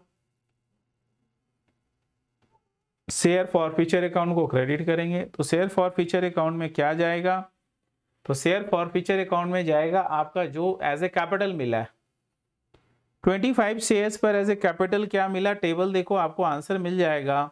तो आप देख सकते हैं कि यहाँ पर 25 शेयर्स के ऊपर मुझे ये पहला ही मिला है और पहला रिस्पेक्टिव अमाउंट है 20, यानी 25 शेयर्स पर एट द रेट ऑफ 20 ही केवल मिला है, ये टिक लगा हुआ है। और ये 50 शेयर्स पे मुझे 2 टिक लगे हुए हैं और 2 अमाउंट हो गया 20 प्लस 10 30, यानी 30 रुपये मिले हैं 50 शेयर्स पे और 25 शेयर्स पे सिर्फ 20 रुपीज़ ही मिले हैं। तो आप वही यहाँ पर कैलकुलेट करके लिखना, बैलेंसिंग फिगर मत बैठाना, that is not the right way, बाद में प्रॉब्लम आपका बढ़ जाएगा। शॉर्टकट मत लेना भाई, शॉर्टकट कुछ भी नहीं चलता है। तो 25 शेयर्स पे मुझे 20 रुपीज़ करके मिला हुआ है एंड 50 शेयर्स पर मुझे 30 रुपीज़ करके मिला हुआ है। तो ये 25 इंटू 20 यदि करते हैं तो 500 होता है और 50 इंटू 30 करते हैं तो 1500 होता है, तो 2000 रुपीज़ आ जाता है। इसका कैलकुलेशन करते हैं तो दिस इज इक्वल टू 2000। नहीं, कुछ गड़बड़ हो रहा है, ये हो गया कितना 50 इंटू 30 तो 1500 और ये 25 इंटू 20 तो ये 500, तो 2000 ही आता है, तभी ऊपर वाला है तो गलत होगा। 25 इंटू 30 750, ठीक है, और ये 1000 तो 1750, ये गलत है ऊपर वाला कैलकुलेशन। देखो अभी पकड़ में आ गया कि आप बैलेंसिंग फिगर लिखते तो नीचे वाला भी गलत हो जाता, ये कैलकुलेशन एरर है, ये 1750 है। भाई मैं कैलकुलेटर तो ले नहीं रखा हूँ, तो आप प्लीज़ कैलकुलेटर लेके करो, मुझे अब एग्ज़ाम थोड़ी देने, आपको देने। तो 1750, ठीक है, और आपके थ्रू मैं देने वाला हूँ, तो डेफिनेटली आप वो गलती नहीं करेंगे। तो दैट्स वाई आप ध्यान रखेंगे कि you should not commit this mistake. So call scenarios को आप क्रेडिट करोगे, शेयर फॉरफीचर को क्रेडिट करोगे। आप बताओ इसमें बोर्ड्स रेजोल्यूशन लगेगा या नहीं लगेगा? क्या बोलते हो, बोर्ड्स रेजोल्यूशन लगेगा या नहीं लगेगा? डेफिनेटली लगेगा, बिकॉज यदि कंपनी ये डिसाइड करती है कि भाई नॉन पेमेंट के कारण फॉरफिट करना है, तो ये डिसीजन तो बोर्ड लेती है। और बोर्ड ऐसे तो अपने मन से फॉरफिट नहीं, भी आपका फॉरफिट हो गया नहीं, उसको नोटिस जाता है, बाकायदे सारा लीगल फॉर्मेलिटीज़ पूरा किया जाता है, उसके बाद जाकर फॉरफीचर किया जाता है। तो ऐसा नहीं है कि कंपनी अपने मन से फॉरफिट कर दे। तो ये फॉरफीचर का एंट्री हो गया, ठीक है। अभी रीइशू कर रहे हैं कि नहीं कर रहे हैं, क्वेश्चन में रीइशू का बात शायद नहीं लिखा हुआ है, तो अपने को और आगे पढ़ेंगे, बस यहीं तक है। अभी आपको बोला हुआ है कि बैलेंस शीट में दिखा दो कि कंपनी का कैपिटल कैसा अपीयर करेगा। तो चलिए दिखाते हैं कंपनी का बैलेंस शीट एक्सट्रैक्ट। तो सबसे पहले आपका बनेगा नोट्स टू अकाउंट्स। क्या बनाएंगे आप? Notes to accounts.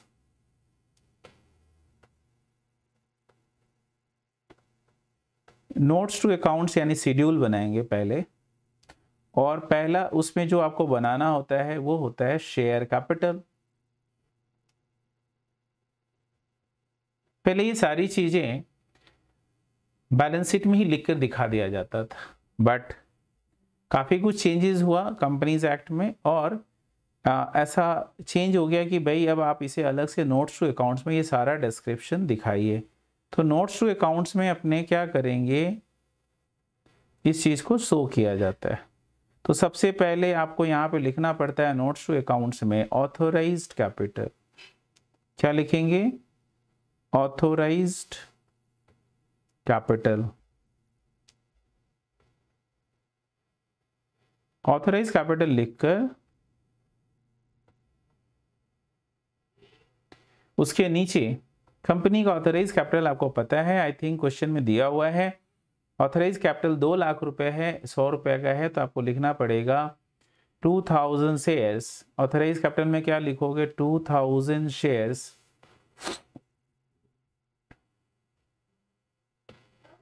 2000 shares of rupees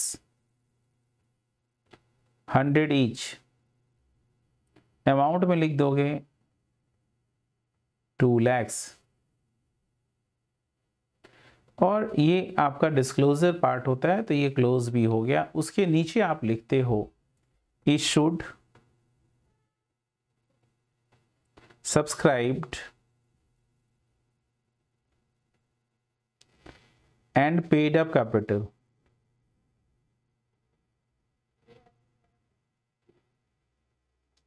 issued, subscribed and paid up capital. अब issued, subscribed and paid up capital में तो अपने को पता है कि टोटल शेयर्स इशू किया गया है, तो टोटल 600 शेयर जो है वो मशीन एक्वायर्ड करने के लिए इशू किया गया, और 800 शेयर्स पब्लिक में इशू किया गया है। तो दोनों दो कैटेगरी का है। जो 600 शेयर इशू किया गया वो फुल्ली पेड अप है। तो आप यहाँ पे लिखेंगे 600 शेयर्स। क्या लिखेंगे? 600 शेयर्स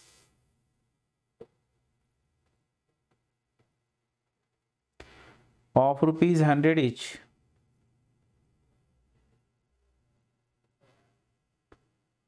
ठीक है, paid up 100, paid up rupees 100। तो 600 इंटू 100 इज इक्वल टू 60,000। तो ये अमाउंट आपका 60,000 हो गया। यहाँ पर नीचे में डिस्क्लोजर देना पड़ता है कि ये जो शेयर्स इशू हुआ for consideration other than cash, तो इशूड यहाँ पे लिखेंगे 600 shares issued for non cash consideration, non cash consideration. तो अपने नॉन कैश कंसिडरेशन के लिए ये इशू किए। ठीक है,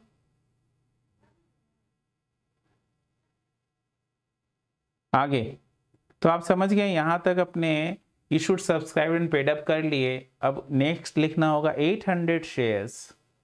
अब 800 शेयर्स में कंपनी ने ऑलरेडी 75 शेयर्स फॉरफिट कर ली, तो 800 माइनस 75 725 शेयर्स पब्लिक में है, रीइशू तो की नहीं है, तो इसलिए रीइशू कर देती तो बढ़ा देते, बट रीइशू कंपनी की नहीं है, तो आपको लिखना पड़ेगा 725 shares of ₹100 each paid up ₹50, 50 रुपये उसका पेड अप वैल्यू है, तो पेड अप ₹50, तो आप 725 इंटू 50 करिए, क्या रिजल्ट आता है, कैलकुलेटर तो नहीं है मेरे पास, 725 multiplied by 50 is equal to 36,250, 36,250। और इससे अपने आप क्या करेंगे, तो बोलते हैं कुछ कॉल्स इन एरियर्स है वो लेस करेंगे, तो less calls in arrears, calls in arrears. अब कॉल्स इन एरियर्स कितना बचा हुआ है, तो विथ रिस्पेक्ट टू जो शेयर है, आप देख सकते हैं टेबल में, आपको समझ में आएगा कि जो ये टेबल था इसमें विथ रिस्पेक्ट टू, देखो ये दोनों तो फॉरफिट हो गया, तो जो फॉरफिट हो गया वो भूल जाओ, जो हमारा शेयर जो है अभी जिंदा है उसकी बात करें तो ये जिंदा है, अभी ये फॉरफिट नहीं हुआ, तो इसके लिए कॉल्स इन एरियर्स कितना है, 125 शेयर्स के ऊपर आपका 10 रुपीज़ के रेट से आपका कॉल्स इन एरियर है, तो क्या हो जाएगा 125 मल्टीप्लाइड बाई 10, 1250। तो आप यहाँ पर क्या करोगे, लेस कॉल्स इन एरियर्स 1250, तो 36,250 माइनस 1250 इज इक्वल टू कितना, 35,000। ठीक है, तो shares of ₹100 is paid up ₹50 less calls in arrear. ठीक है, तो ये अपना आ गया 1250। जो शेयर फॉरफिट हुआ, री इशू फॉरफिट हुआ बट रीसेल नहीं हुआ, तो उस केस में उसके रिस्पेक्ट में अभी शेयर फॉरफीचर में बैलेंस है, that will come as a separate line item. तो शेयर फॉरफीचर अकाउंट जो बैलेंस बचा हुआ that will come share forfeiture account. तो शेयर फॉरफीचर में कितना आपका बैलेंस गया था, आप देखे ही थे, शेयर फॉरफीचर में आई थिंक 2000 गया था, तो यू शुड राइट 2000। तो यहाँ पर आप शेयर फॉरफीचर 2000 रुपये लिख दोगे, शेयर फॉरफीचर 2000। तो आपका ultimately issued subscribe and paid up capital, तो टोटल 60,000 प्लस 35 95 97,000 ये टोटल हो गया। तो आपको ये टोटल कर देना है, ये टोटल 97,000 का हुआ, आपको यहाँ पर 97,000 जो आया वही बैलेंस शीट में अपीयर करेगा। तो आप बैलेंस शीट में क्या करोगे, यहाँ पर बैलेंस शीट एक्सट्रैक्ट जो बनाओगे, तो आपका जो बैलेंस शीट होता है एज पर शेड्यूल 3, छोटा सा यहाँ पे मैं एक्सट्रैक्ट खाली दिखा रहा हूँ, ऐसे दिखाया जाता है, ये होता है बैलेंस शीट। ठीक है, और यहाँ पे लिखा जाता है balance sheet of the company का नाम, बैलेंस शीट ऑफ कंपनी का नाम एज एट किस डेट पे बन रहा है वो, यहाँ पर होता है नोट्स नंबर या नोट्स टू अकाउंट्स, जो कि आपने पहला नोट नंबर में दिया है, और यहाँ पर रुपीस होता है, लैक्स में भी हो सकता है, करोड़ में भी होता है। फिर आप यहाँ पर लिखते हो इक्विटी एंड लाइबिलिटीज, पहला हेडिंग होता है इक्विटी एंड लाइबिलिटीज,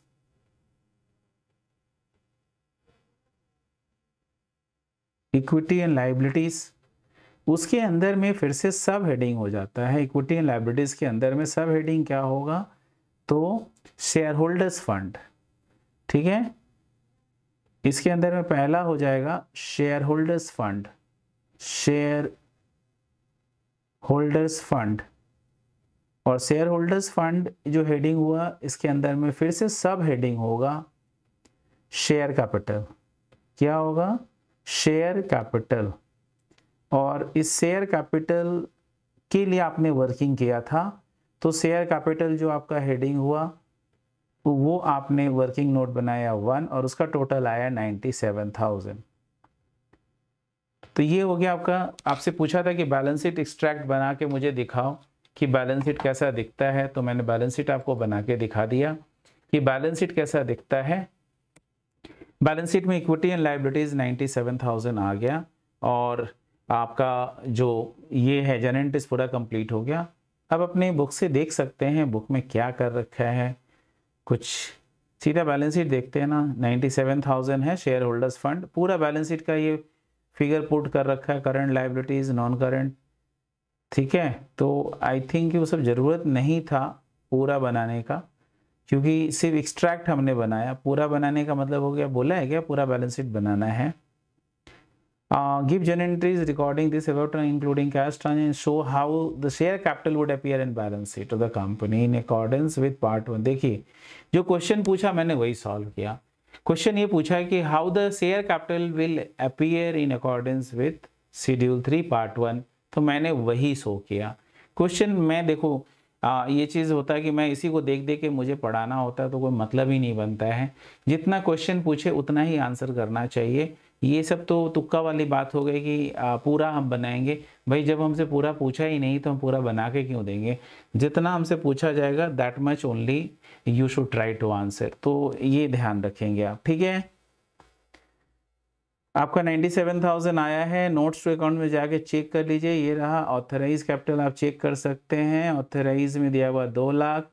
इशूड में है आप देख सकते हैं, इशूड सब्सक्राइब अलग अलग दिया है, ज़रूरत नहीं है। ये 60,000 शेयर्स हो गया जिसका डिस्क्लोजर इसने दिया नहीं है, गलती कर रखा है।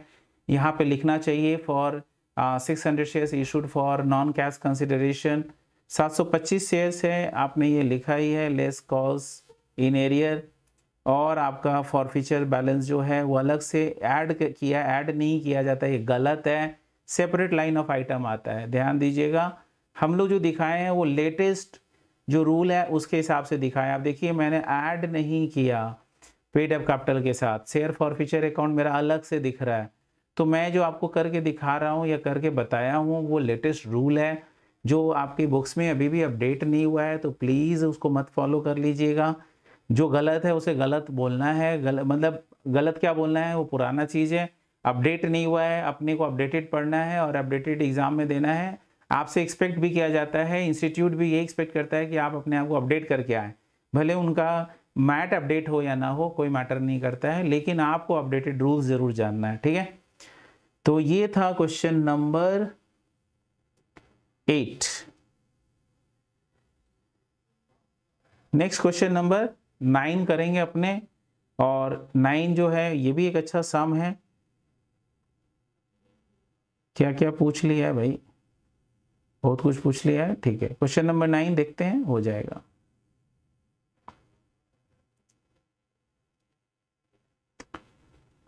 क्वेश्चन नंबर 9 बच्चा लोग,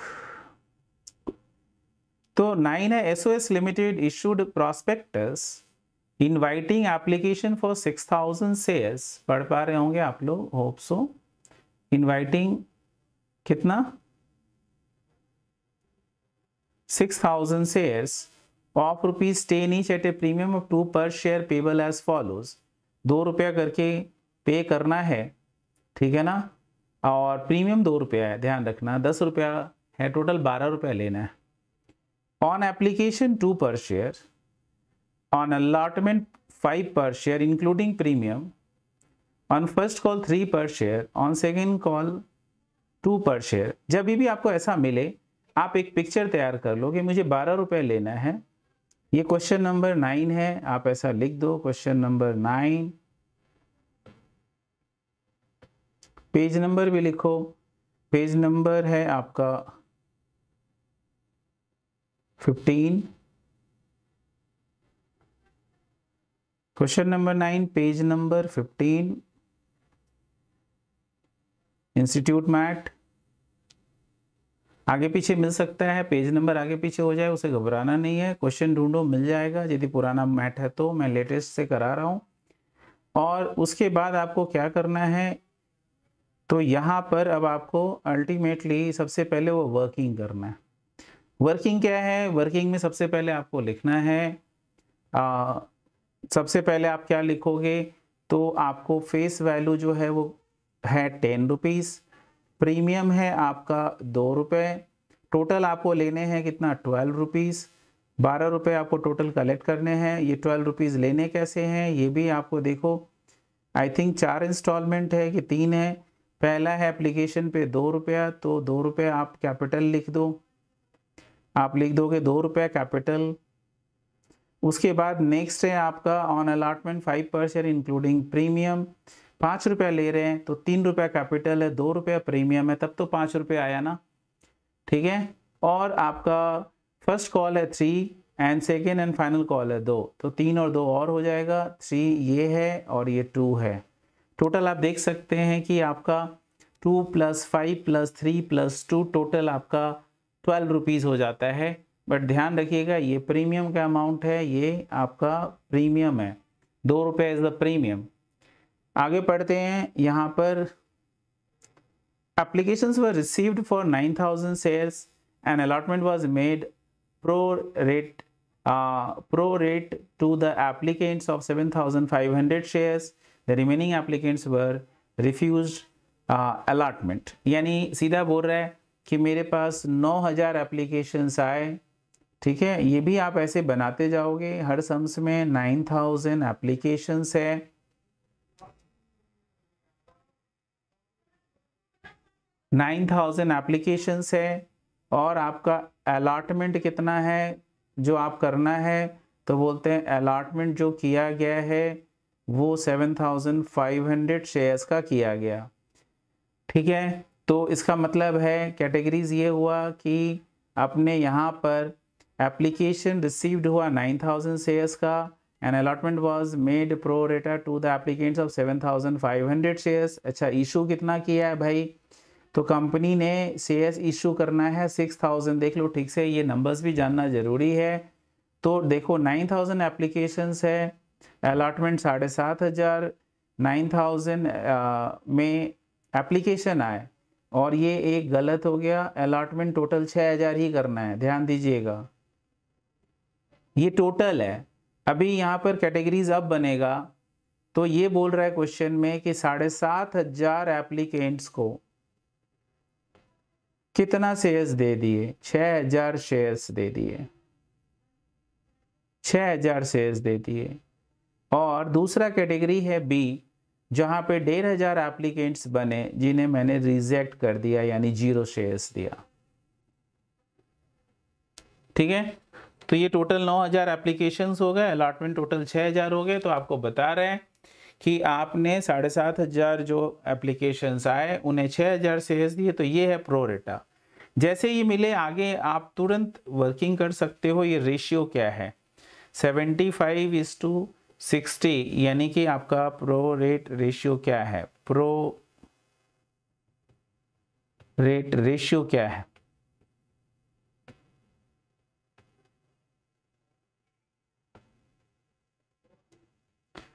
तो प्रो रेटा रेशियो है कितना आपका, तो प्रो रेटा रेशियो है आपका 75:60, 75:60, यानी कि 5:4, 5:4। तो 5:4 का आपका रेशियो है। आप 5:4 के रेशियो में आप क्या करोगे, शेयर्स को कैलकुलेशन बैठाओ 5:4 में क्या बैठ रहा है। तो यहाँ पर आप सबसे पहले एक्सेस एप्लीकेशन मनी निकालोगे, excess application money, excess application money on each share allotted on pro rata basis, on pro rata basis। तो याद होगा मैंने आपको बताया था difference in ratio that is 5 - 4 multiplied by application money. तो एप्लीकेशन पे आपको 2 रुपए करके मिल रहा है, तो multiplied by ₹2 divided by number of shares allotted in the ratio. तो आपको एक मतलब आपने 4 शेयर्स अलॉट किया है रेशियो में, 5 जिन्होंने अप्लाई किया 4 शेयर्स दिया, तो डिवाइडेड बाई 4, तो आपका देख लीजिए कितना आ जा रहा है। तो 2 रुपये हुआ ऊपर में, नीचे में हुआ 4, तो आपका कितना आ जा रहा है 50 पैसा। तो एक्स्ट्रा 50 पैसा है पर शेयर, एक्स्ट्रा पेमेंट 50 पैसा है। तो एक्चुअली 50 पैसे एक्सेस क्यों हो गया? क्योंकि उन्होंने कंपनी में जितना एप्लीकेशन डाला, कंपनी ने उन्हें उतना शेयर्स दिया नहीं, वो एक्सेस रुपया कंपनी रख ली और उसे फ्यूचर में जो ड्यूज होगा अगला इंस्टॉलमेंट उसके साथ ये 50 पैसे एडजस्ट करेगी। ठीक है, 50 पैसे एडजस्ट करेगी, जो फ्यूचर में कैपिटल ड्यू होगा उसके साथ ये 50 पैसे एडजस्ट करेगी। ठीक है, आगे applications were received for 9,000 shares and allotment was made pro rate to the applicants for 7,500 shares. The remaining applications were refused allotment. Money overpaid on applications were applied towards sums due on allotment. बोल ही रहा है कि जो overpaid है उसे आगे जो allotment में रुपया हमें लेना है या कॉल में लेना है उसके साथ नहीं, अलॉटमेंट में एडजस्ट करना है। अब आगे बता रहा है डी टू होम, अब स्पेसिफिक शेयर होल्डर्स का बात कर रहा है। D to 100 shares were allotted, fail to pay the allotment money and his subsequent failure to pay the first call, his shares were forfeited. मतलब यहाँ पे डी जिसको 100 शेयर्स दिया गया था वो क्या किया है? फेल कर दिया है अलॉटमेंट मनी देना, अलॉटमेंट मनी नहीं दिया। And on he subsequent failure to pay the first call भी वो फेल कर दिया। ही शेयर्स वर फॉरफिटेड, यानी फाइनल कॉल तक कंपनी वेट नहीं की, वो अलॉटमेंट फेल किया, वो फर्स्ट कॉल फेल किया, कंपनी फॉरफिट कर दी। Z the holder of 200 shares fail to pay both the calls and his shares were forfeited after the second and final call. और Z है जो कि क्या किया है? दोनों कॉल फेल किया है, both the calls and his shares were forfeited after the second and final call.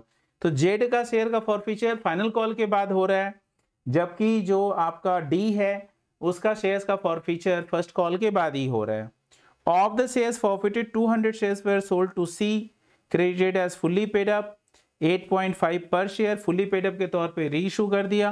The whole of these shares being included, तो उसमें से पूरा का पूरा शेयर बेचा नहीं है, सिर्फ 200 शेयर बेचा। D का पूरा, तो D का 100 शेयर और Z का 100 शेयर। Z का पूरा शेयर्स फॉरफिट 200 शेयर्स फॉरफिट किया है, लेकिन उसमें से सिर्फ 100 शेयर ही रीइशू किया, रीसेल किया। ठीक है, तो आगे अपने क्या करेंगे? आपसे बोला है करना क्या है, कुछ बोला है, कुछ बोला नहीं, सीधा सॉल्यूशन दे दिया कि जर्नल एंट्री करना है, क्या करना है। देखो भाई ये सब प्रॉब्लम होता है। ठीक है, तो ये सब नहीं लिखा है, बट चलिए करते हैं, अपने जर्नल एंट्रीज करेंगे। तो यहाँ पर क्वेश्चन नंबर 9 का सॉल्यूशन कर रहे हैं। ये 9 का हम लोग वर्किंग जितना करना था कर लिए हैं। अभी आप जर्नल का फॉर्मेट ड्रॉ करते जाइए और करते जाइए, सम सॉल्व करेंगे। पहले फॉर्मेट ड्रॉ कर लीजिए, ये हो गया आपका जर्नल का फॉर्मेट। ठीक है,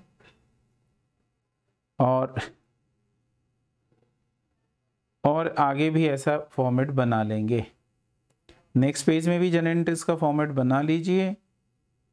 ये हो गया आपका फॉर्मेट।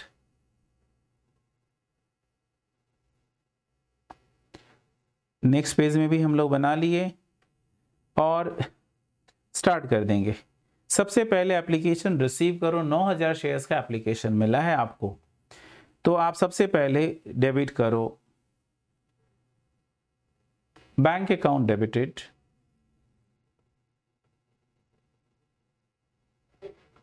$9,000 शेयर्स, ₹2 करके एप्लीकेशन मिल रहा है, 18,000 एंड 2 इक्विटी है क्या? तो पढ़ लेंगे, शेयर्स ही है लिखा हुआ, खाली इक्विटी वर्ड नहीं लिखा है, तो अपने शेयर ही लिखेंगे। वो जरूरी है ये चीज समझ के लिखना। 2 शेयर कैपिटल, सो 2 शेयर कैपिटल आप क्रेडिट करोगे और ये भी 18,000 से होगा, 18,000 से होगा। क्या इसके लिए बोर्ड्स की रिजोल्यूशन लगेगी? आंसर है नहीं, इसमें आपका बोर्ड्स रेजोल्यूशन नहीं लगेगा।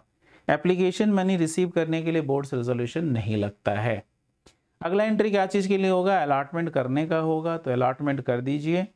शेयर अलॉटमेंट मतलब शेयर एप्लीकेशन होगा, मैंने शेयर कैपिटल करके गलती कर दिया है, शेयर एप्लीकेशन होगा भाई साहब, गलती है ये, शेयर एप्लीकेशन अकाउंट करो, तो ये 18,000 से शेयर एप्लीकेशन अकाउंट में क्रेडिट हो गया। नेक्स्ट आगे आप क्या करोगे, इस एप्लीकेंट्स को शेयर कैपिटल में मेंबर बना लो।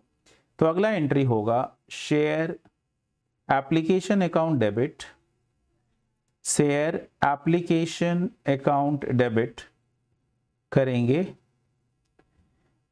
18,000 से ही, लेकिन कैपिटल में कितना जाएगा अब उसकी बात हो रही है। टू शेयर कैपिटल, अब बताओ शेयर कैपिटल कितना शेयर इशू किया है कंपनी ने, 6,000 शेयर इशू किया, तो 6,000 मल्टीप्लाइड बाई 2 रुपया करके 12,000 रुपीज शेयर कैपिटल में जाएगा। एंड शेयर कैपिटल में 12,000 गया, प्रीमियम है नहीं, ठीक है, कुछ रुपया हम रिजेक्ट कर दिए, एप्लीकेंट्स को रुपया वापस किए हैं, तो टू बैंक जिन्हें वापस किए हैं वो उनकी संख्या है कितनी, तो बोलते हैं 1500 एप्लीकेंट्स को रिजेक्ट किए हैं। आप देख सकते हैं 1500 एप्लीकेंट्स को रिजेक्ट किए हैं, ये रहा 1500 एप्लीकेंट्स को रिजेक्ट किए हैं, 0 दिए हैं, तो 1500 एप्लीकेंट्स इंटू 2 रुपीज़ करके, तो ये अमाउंट आ गया 3,000 जो अपने दे दिए वापस उनको। एंड 2 क्या हो जाएगा आपका, हमें एक्स्ट्रा रख लिया था मैंने 50 पैसा करके, मैंने एक्स्ट्रा रख लिया, एक शेयर में 50 पैसा मैंने एक्स्ट्रा रख लिया, वो एडजस्ट होगा शेयर अलॉटमेंट के साथ में, तो अपने शेयर अलॉटमेंट अकाउंट को क्रेडिट करेंगे। ये कितने से होगा, तो बोलते हैं 6,000 शेयर्स पर मैंने 50 पैसा करके एक्स्ट्रा रखा। भाई देखो अलॉटमेंट से रिश्ता बनता है, मैंने आपको बताया, और रिश्ता बना 6,000 शेयर्स पे, और एक शेयर पे मैं 50 पैसा एक्स्ट्रा ले रखा हूँ जो मुझे भविष्य में लेना था, तो that's why this is your liability, hence अपने लाइबिलिटीज को क्रेडिट किए। कोई भी चीज़ बैलेंसिंग फिगर मत लिखना। तो यहाँ पर आपका 3,000 लाइबिलिटीज हो गया, तो टोटल आपको 18,000 यहाँ पर मैच कर गया। यहाँ पर बोर्ड्स का रिजोल्यूशन लगेगा, सो दैट्स वाई यहाँ पर as per board's resolution number आपको लिखना पड़ जाएगा। क्लियर है।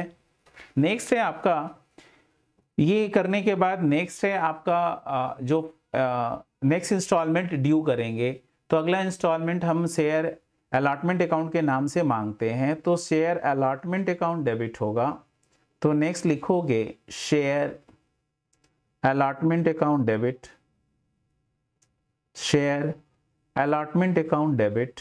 अभी देखो आप कितना रुपए करके मांगोगे, तो टोटल नंबर ऑफ शेयर्स है 6,000 मल्टीप्लाइड बाई 5 रुपए करके डिमांड करेंगे। अगला इंस्टॉलमेंट 5 रुपीज़ का है, सो ये 30,000 का आपका डिमांड नोटिस जाएगा। भाई 30,000 जब शेयर होल्डर से मांगोगे, उन्हें डेटर बना रहे हो, तो बताना पड़ेगा कि आप क्या चीज़ के लिए 30,000 उनसे मांगे हो, तो आप यहाँ पर क्रेडिट करोगे। क्या चीज़ के लिए मांगे वो बता दो, तो ये कैपिटल के लिए आपने मांगा है, कैपिटल है 6,000 multiplied by 3, 18,000 is the capital amount, and premium का अमाउंट है सिक्योरिटीज, प्रीमियम के लिए आपने मांगा है कितना रुपया प्रीमियम के लिए मांगा, तो 6,000 मल्टीप्लाइड बाई 2 रुपीज़ करके प्रीमियम है, तो 12,000 प्रीमियम के लिए डिमांड किया। तो total 5 rupees you had demanded. सामने वाले को बताओ कि 5 रुपया क्या चीज़ का मांग रहे हो, सामने वाले को बताने के बाद आप ये एंट्री कर दिए। Share allotment account debited to share capital to securities premium. अब सामने वाला या तो देगा या तो नहीं देगा, कुछ लोग दिए हैं कुछ लोग नहीं दिए हैं, लेकिन याद रखना 50 पैसे सबका दिया हुआ है। तो bank account debited, bank account debited. अब देखो ठीक से, क्या अलॉटमेंट किसी ने फेल किया है, तो पढ़ेंगे ये वाला लाइन क्या बोल रहा है, D to whom 100 shares allotted fail to pay the allotment money and on his subsequent. तो ये 100 शेयर पर मुझे अलॉटमेंट मनी नहीं मिला। अब देखो अलॉटमेंट मिलना कितना है, 5 रुपीज़ करके मिलना है, लेकिन उसमें से उसने मुझे 50 पैसा ऑलरेडी एक्स्ट्रा दे रखा है। तो यदि 5 में से 50 पैसे मुझे ऑलरेडी मिला हुआ है, तो उसने यदि फेल किया तो कितना फेल किया, 4.5 के रेट से फेल किया। तो बाकी लोग तो देंगे ना, तो बैंक अकाउंट डेबिट होगा कितने से, बैंक डेबिट होगा, टोटल नंबर ऑफ शेयर्स कितना है बता दो, तो टोटल नंबर ऑफ शेयर्स है आपका 5 6000, उसमें से 100 फेल कर गया, हटा दो, 5900, और ये मुझे देंगे कितना करके, 5 रुपए देना था, लेकिन ये ऑलरेडी 50 पैसा मुझे दे रखे हैं पहले से, तो यानी कि 4.5 से मल्टीप्लाई होगा, यानी कि 5900 मल्टीप्लाइड बाई किससे करेंगे अपने, तो मल्टीप्लाई करेंगे इसे 4.5 से, 26,550। देख लो सारा सिंटेक्स लिखा हुआ है कि अपने 26,550 कैसे लाए, 5,900 शेयर से कलेक्ट हुआ, और एक मुझे ऑलरेडी 50 पैसा दे रखा है, तो वो फिर दोबारा क्यों देगा, तो वो बाकी बैलेंस मुझे पे करेगा। एक जन नहीं दिया है तो उसे आप कहाँ ट्रांसफर करोगे, तो कॉल्स इन एरियर्स अकाउंट में आप उसे ट्रांसफर करोगे, तो calls in arrears account debited. 100 shares पर मुझे 4.5, 5 माइनस 0.5, 5 रुपए से 50 पैसा माइनस करोगे तो 100 इंटू 4.5 यानी कि 450 से ये डेबिट होगा। And to share allotment account, to share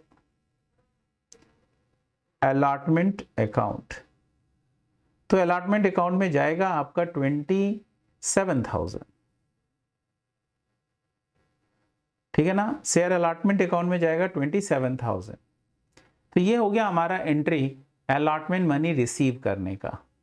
अब हम लोग फर्स्ट कॉल मनी मांगेंगे, फर्स्ट कॉल मनी डिमांड करने का एंट्री क्या होगा, तो बस आगे बढ़ते हैं। Share first call share holders को नोटिस भेजेंगे कि आपको नेक्स्ट इंस्टॉलमेंट देना है, तो share first call account debited, क्या चीज के लिए आप मांग रहे हो, share first call account debited, कितना रुपए मांग रहे हो फर्स्ट कॉल, तो 3 रुपए करके मांग रहे हो, तो 3 रुपए डिमांड कर लो भाई, मांगते समय सभी से मांगेंगे, तो share first call account debited 6,000 shares पर अपने 3 रुपीज करके डिमांड करेंगे, और ये अमाउंट होगा कितना, 18,000, ठीक है। एंड क्रेडिट क्या होगा, तो आपका क्रेडिट हो जाएगा टू शेयर कैपिटल अकाउंट, क्या चीज के लिए मांग रहे हैं ये बताना जरूरी है, तो शेयर कैपिटल अकाउंट, तो शेयर कैपिटल में जाएगा आपका 18,000, शेयर कैपिटल में जाएगा आपका 18,000, ठीक है। तो ये हो गया आपका फर्स्ट कॉल मनी ड्यू करने का।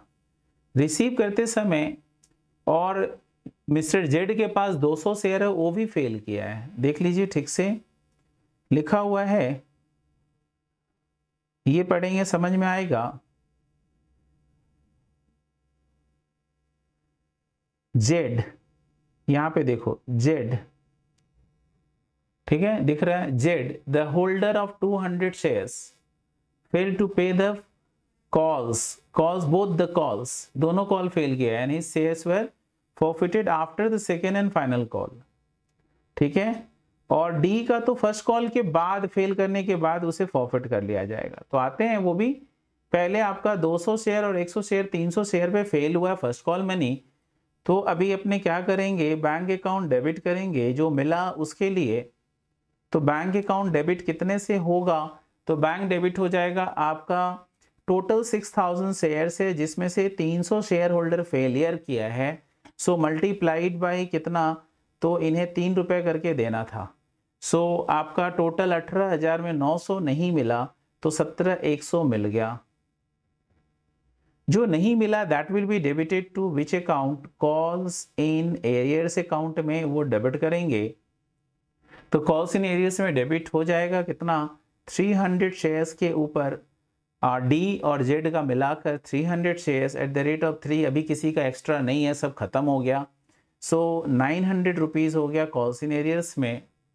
एंड 2 हो जाएगा आपका share first call account, share first call account, तो ये हो गया आपका 18,000, ठीक है, ये हो गया आपका 18,000 शेयर फर्स्ट कॉल का। तो bank account debited, calls in arrears account debited, ठीक है। एंड ये एंट्री अपने कर लिए। अब करने के बाद नेक्स्ट है हमारा क्या चीज के लिए? तो नेक्स्ट एंट्री होगा that is for final call money due करने से पहले मुझे डी के शेयर को फॉरफिट करना है। यही ट्रिक था, सम्स अच्छा है ये। तो अभी डी के शेयर को जब फॉरफिट करना है तो एंट्री क्या होगा बोलो?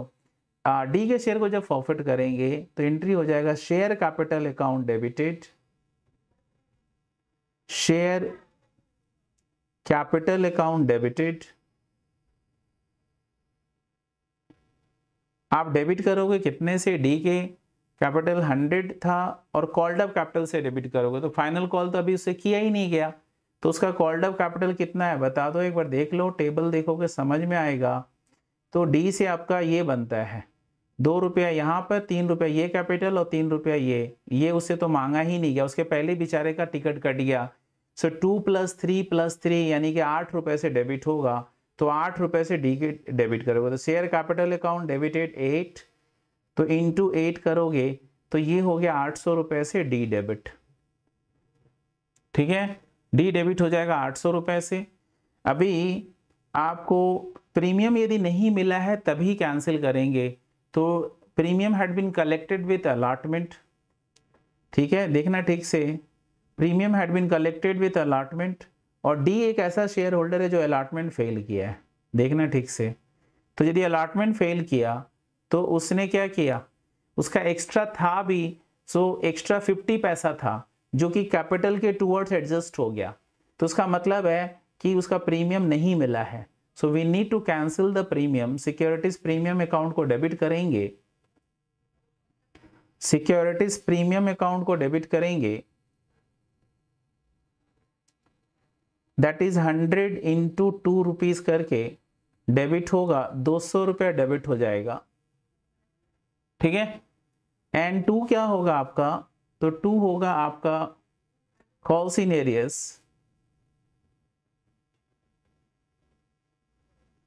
कॉल सिनेरियस भी यही देखोगे टेबल तो समझ में आ जाएगा कि डी का यहां पर 4.5 रुपया नहीं मिला, 5 में से 4.5 नहीं मिला था और ये 3 नहीं मिला, तो 4.5 + 3 कितना होता है, 7.5 रुपए, 7.5 इंग्लिश में, 7.5 वॉज नॉट रियलाइज्ड।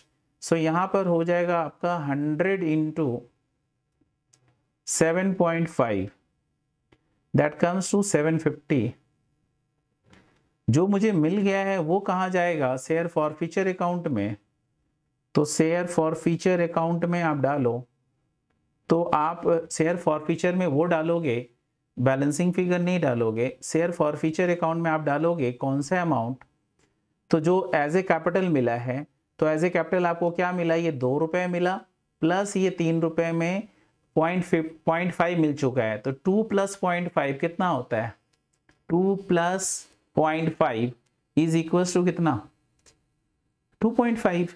यहाँ का 3 रुपया में से तो सिर्फ 98 ही मिला था ना, क्योंकि 50 पैसे वॉज एक्स्ट्रा रियलाइज, तो 2 + 0.5, 2.5 आपको एक्स्ट्रा मिला हुआ। तो आप देखिए यहाँ पर आप करेंगे शेयर फॉरफीचर अकाउंट में 100 इंटू 2.5 इज इक्वल टू 250। अभी देखिए इक्वेशन बराबर होना चाहिए, balancing figure, you should not write anything as a balancing figure. तो ये आपका फॉरफीचर हो गया कंप्लीट, यहां तक फॉरफीचर फर्स्ट कॉल मतलब मिस्टर डी वाला फॉरफीचर कंप्लीट हो गया। अब यहीं से मैं आपको एक होमवर्क देता हूं ताकि आप ब्रेन अप्लाई करेंगे और you will commit the mistake, I know कि आप गलती करेंगे, तो आपको अगले क्लास में उस चीज का सॉल्यूशन मिल जाएगा ताकि आप वो गलती फिर दोबारा जिंदगी में ना करें। यानी आपको यहाँ पर एंट्री बच गया, मैं एंट्री बोल रहा हूं, फाइनल कॉल करो, फाइनल कॉल रियलाइज करो, आपको फिर जेड का शेयर्स को फॉरफिट करना है, फिर उसे रीसेल करना है, प्रॉफिट ऑन रीइश्यू कैलकुलेट करना है। ठीक है ना, तो ये आपके 5 एंट्री बचे, फिर से बोल रहा हूं, फाइनल कॉल करना, ठीक है ना, मैं लिख भी दे रहा हूं, यही इंपॉर्टेंट चीज है, फाइनल कॉल का एंट्री रह गया, फिर आप फॉरफीचर करोगे,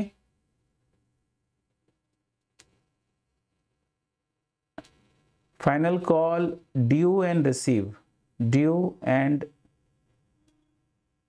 रिसीव्ड, 2 एंट्री, फॉरफीचर करना है, रीसेल करना है एंड कैपिटल रिजर्व में ट्रांसफर करना है।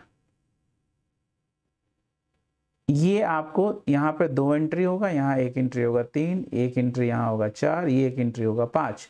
आपको यही होमवर्क दे रहा हूँ, इस सम्स का 5 एंट्रीज करके अगले क्लास में आपसे मिलेंगे। Till then thank you, bye bye.